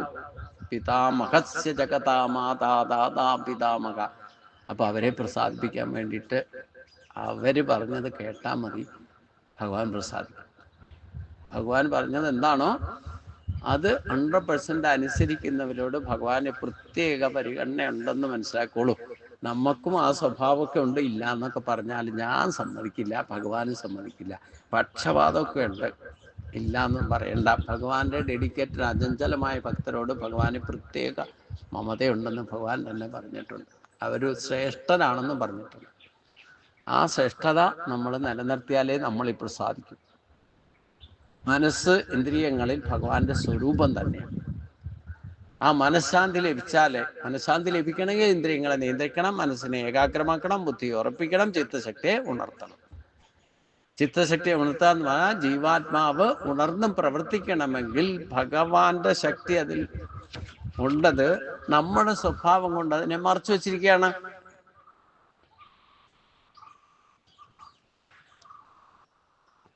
നമ്മൾ ഇന്ദ്രിയ ഭോഗ സുഖങ്ങളിലുള്ള ആഗ്രഹങ്ങൾ മുഖേന ഈ ജീവാത്മാവിനെ ഉപയോഗിച്ച് ആ ഭോഗസുഖങ്ങൾ അനുഭവിക്കാൻ വേണ്ടിയിട്ട് തത്രപ്പെടുമ്പോൾ മനസ്സ് ചഞ്ചലമാകും. അപ്പോ ബുദ്ധി ഉറക്കാതെ വരും. ബുദ്ധി ഉറക്കാതെ വന്നാൽ ആത്മാവ് അചഞ്ചലമായിട്ടല്ല, ചഞ്ചലമായിട്ട് പ്രവർത്തിക്കും. അപ്പോൾ ഒരിടത്ത് സ്റ്റേബിലിറ്റി ഇല്ലാതെ വരും. അപ്പൊ ശാന്തി ലഭിക്കില്ല. അപ്പൊ ഇടയ്ക്ക് സുഖവും ദുഃഖവും ഒക്കെ ഉണ്ടാകും. അപ്പൊ ബാഹ്യ വിഷയങ്ങൾ നമ്മൾ രമിക്കാതിരുന്ന് കുറച്ച് നേരമെങ്കിലും ഈശ്വരനെ അനന്യമായിട്ട് ഭജിച്ചാൽ മാത്രമേ നമ്മളെ പുറത്തേക്ക് ചാടിപ്പോകുന്ന ഇന്ദ്രിയങ്ങളെ നമ്മുടെ നിയന്ത്രണത്തിൽ കൊണ്ടുവരാൻ സാധിച്ചു. ഇന്ദ്രിയങ്ങളെ നിയന്ത്രിച്ചാൽ മാത്രമേ മനസ്സ് നിയന്ത്രിക്കപ്പെടൂ. മനസ്സിനെ നിയന്ത്രിച്ചാൽ മാത്രമേ ബുദ്ധി ഉറക്കൂ. ബുദ്ധി ഉറച്ചാലേ ആത്മശക്തി ജാഗ്രതാവും. പിന്നെ ചിന്ത, വാക്ക്, പ്രവൃത്തിയൊക്കെ കൃത്യമായിട്ട് അത് പ്രവർത്തിക്കാൻ തുടങ്ങുന്നർത്ഥം. സ്ഥിതപ്രജ്ഞ തത്വം അങ്ങനെ വേഗം നമുക്ക് തീർക്കണ്ട. 5 ശ്ലോകങ്ങൾ മതി എന്ന് വയ്ക്കാം. ഇനി നിങ്ങൾക്ക് ഈ 5 ശ്ലോകങ്ങൾ കേട്ടത് എന്താണ് മനസ്സിലായത്, എന്താണ് മനസ്സിലാകാത്തത് എന്നുള്ളത് ഒന്ന് ചിന്തിക്കാം. അതിന് ഒരവസരം ഈ 5 ശ്ലോകങ്ങൾ ചൊല്ലുകയും ചെയ്യാം. അത് കാണാപ്പാഠം പഠിക്കണം. ഈ അധ്യായം കഴിയുമ്പോഴത്തേനും ഈ 18 ശ്ലോകങ്ങൾ കാണാപ്പാഠം പഠിക്കണം എന്നുറപ്പിക്കണം. അത് ദിവസവും മന്ത്രങ്ങളായിട്ട് ചൊല്ലാൻ പഠിക്കണം. അപ്പോൾ നിങ്ങളുടെ ബുദ്ധി ഉറയ്ക്കും. യാതൊരു സംശയവും വേണ്ട കാര്യത്തിൽ. ഭഗവാൻ പറഞ്ഞത് ഈ സ്ഥിതപ്രജ്ഞ തത്വം എന്ന് പറയുന്നത് ഈ 5 ശ്ലോകങ്ങളിൽ തന്നെ 10 ശ്ലോകം കടന്നു. നമ്മൾ 65, 55 തൊട്ട് 65 വരെയാണ് എന്നെടുത്തിരിക്കുന്നത്.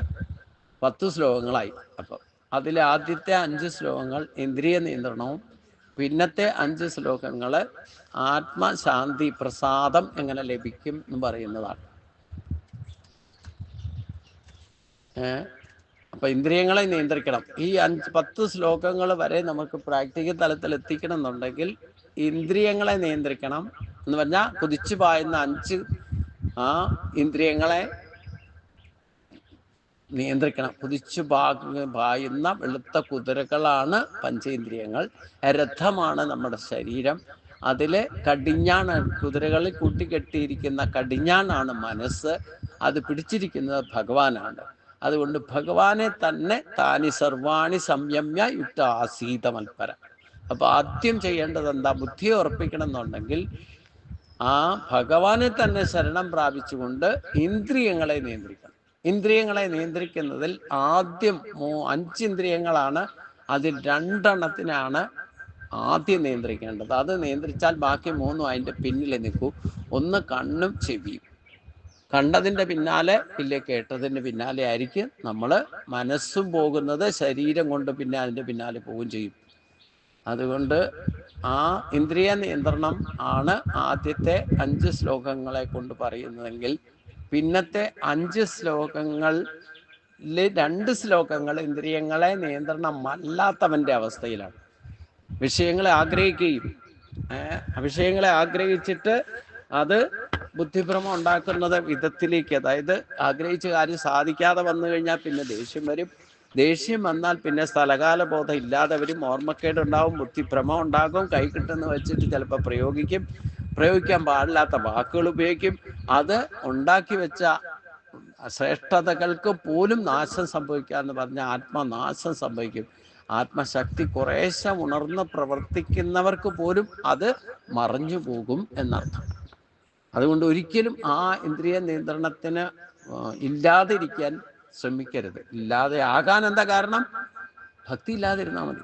അചഞ്ചലമായ ഭക്തി ഉള്ളവർക്ക് ഒരിക്കലും ഈ പറയുന്ന എന്താ പറയണേ 62, 63 ശ്ലോകങ്ങൾ അവരെ ബാധിക്കില്ല. യഥാർത്ഥ അചഞ്ചലമായ ഭക്തി ഉള്ളവർക്കാണ് ഈ 2 ശ്ലോകങ്ങൾ അവരെ ബാധയായിട്ട് ചേരും. അവർക്ക് ഒരിക്കലും ശാന്തിയും സമാധാനം അനുഭവിക്കാൻ സാധിക്കില്ല എന്ന് മാത്രമല്ല, ഈശ്വരൻ്റെ കൃപ അവർക്ക് ഒരു കാരണവശാലും ഇതേ രീതിയിൽ തുടർന്നാൽ ഈ ജന്മത്തിലും കിട്ടില്ല, അടുത്ത ജന്മത്തിലും കിട്ടില്ല. അത് പ്രത്യേകം ശ്രദ്ധിക്കുക. ഭഗവാന്റെ പ്രസാദം ലഭിക്കണമെങ്കിൽ ഭഗവാൻ പറയണ കേട്ടാൽ മതി, പ്രശ്നമൊന്നുമില്ല. ഇന്ദ്രിയങ്ങളെ നിയന്ത്രിക്കേണ്ട രീതിയും പറഞ്ഞു. ആമയെ നിയന്ത്രിക്കുന്ന പോലെ അതിൻ്റെ ഇന്ദ്രിയങ്ങൾ, ആമ അതിൻ്റെ ഇന്ദ്രിയങ്ങളെ നിയന്ത്രിക്കുന്ന പോലെ നിയന്ത്രിച്ചോളൂ. അപ്പൊ കുതിച്ചു പായുന്ന 5 കുതിരകളെ 2 എണ്ണത്തിന്റെ കടിഞ്ഞാൻ 1 കൺട്രോൾ ചെയ്താൽ മതി, ബാക്കി 3 അതിൻ്റെ പിന്നിൽ നിൽക്കൂ. എന്നിട്ട് വേണം ഭഗവാന്. മനസ്സ് നിയന്ത്രിച്ചാൽ മാത്രമേ ബുദ്ധിയിലേക്ക് നമുക്ക് എന്തെങ്കിലും ബുദ്ധി ഉറക്കണമെങ്കിൽ മനസ്സ് ഏകാഗ്രമായ മാത്രമേ ബുദ്ധി ഉറക്കൂ. ബുദ്ധി ഉറച്ചാലേ ആത്മശക്തി പ്രകാശിക്കൂ. ആത്മശക്തി പ്രകാശിച്ചാൽ മാത്രമേ പ്രസാദേ സർവദുഃഖാനാം, അന്ന് നമ്മുടെ ദുഃഖങ്ങൾക്ക് അറുതി വരും. എല്ലാവിധ ദുഃഖങ്ങളും ഹനിക്കപ്പെടും. ഈശ്വരന്റെ ശക്തി ഉണർന്ന് പ്രവർത്തിച്ചാൽ മനഃപ്രസാദം ലഭിക്കും, ശാന്തി കിട്ടും. അതുവരെ സമാധാനം എന്ന് പറയുന്നത് ലഭിക്കുന്നതല്ല എന്നാണ് ഇന്നത്തെ പോർഷനിൽ ശരിക്കും പഠിക്കേണ്ടത്. എല്ലാവരും ഒന്ന് നിവർന്നിരിക്കുക, ചിന്മുദ്രയിലിരിക്കുക, കണ്ണുകൾ അടയ്ക്കുക, മറ്റ് ചിന്തകളൊക്കെ ഉപേക്ഷിക്കുക. ആജ്ഞാചക്രത്തിൽ മാത്രം ബുദ്ധിയുടെ കേന്ദ്രം, ഈശ്വരശക്തിയുടെ കേന്ദ്രം ഭ്രൂമധ്യത്തിലാണ്. ആജ്ഞാചക്രം എന്ന് പറയുന്നതാണ്. അതുകൊണ്ട് അവിടെ മാത്രം മനസ്സുകൊണ്ട് ശ്രദ്ധ ഒരു പോയിന്റ് രൂപത്തിൽ, ഒരു പിന്നോണ്ട് കുത്തിയാൽ ഉണ്ടാകുന്ന പോയിന്റ് വലിപ്പത്തിലാണ് ജീവാത്മാവ് നിലനിൽക്കുന്നത്. അത് തന്നെയാണ് ആത്മാവിൻ്റെ സ്വരൂപം, ശാന്തമാണ്. അങ്ങോട്ട് നമ്മുടെ ശ്രദ്ധ എത്തിക്കണം. അതിന് വേണ്ടിയിട്ട് കുറച്ചു നേരം സാധാരണ ശാസ്ത്രതയോടുകൂടി ഭ്രൂമത്തെ മാത്രം ശ്രദ്ധിച്ചിരിക്കുക, കണ്ണുകൾ അടയ്ക്കുക, മറ്റു ചിന്തകളൊക്കെ ഉപേക്ഷിക്കുക, നട്ടെല്ല് നിവർന്നിരിക്കട്ടെ.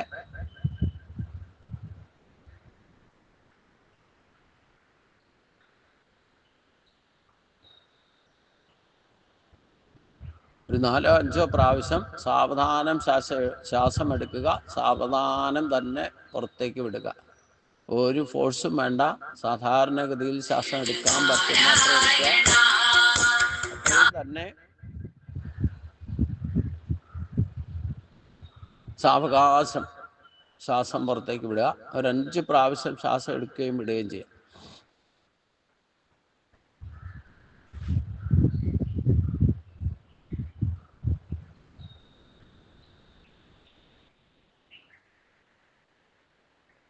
കൈകൾ തൊഴുതു പിടിക്കാം. പഞ്ചപ്രണവം. ഓം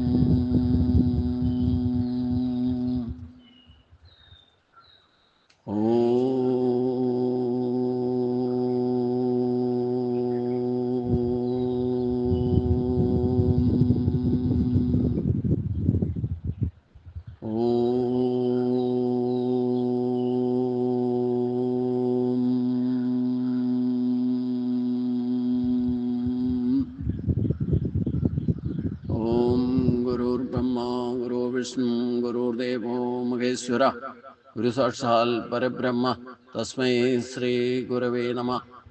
ഓം നമോ നാരായണായ. ഓം നമോ നാരായണായ. ഓം നമോ നാരായണായ. ഓം ശാന്തി ശാന്തി ശാന്തി. കൈകൾ രണ്ടും മുറുകോട്ട് കിട്ടുക. തല കുമ്പിട്ട് ഗുരുപ്രണാമം. ഓം കാർപ്പണ്യദോഷോപഗതസ്വഭാവകവൃച്ഛാമിത്താം ധർമ്മസമ്മൂഢചേതക ശ്രേയസ്യാ നിശ്ചിതം രോഹിതന്മേ ശിഷ്യസ്തേഹം ശാതിമാം താം പ്രപന്നം.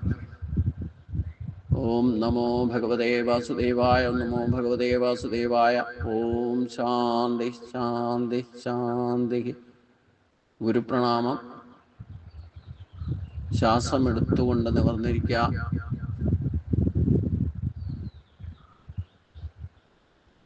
കൈകൾ 3 പ്രാവശ്യം കൂട്ടിത്തിരുമാ.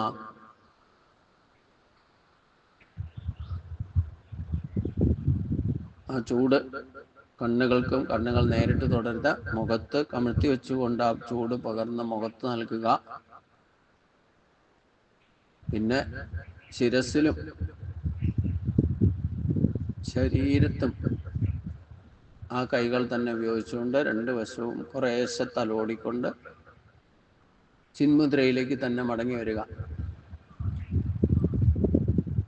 പതുക്കെ പതുക്കെ കണ്ണുകൾ തുറക്കുക.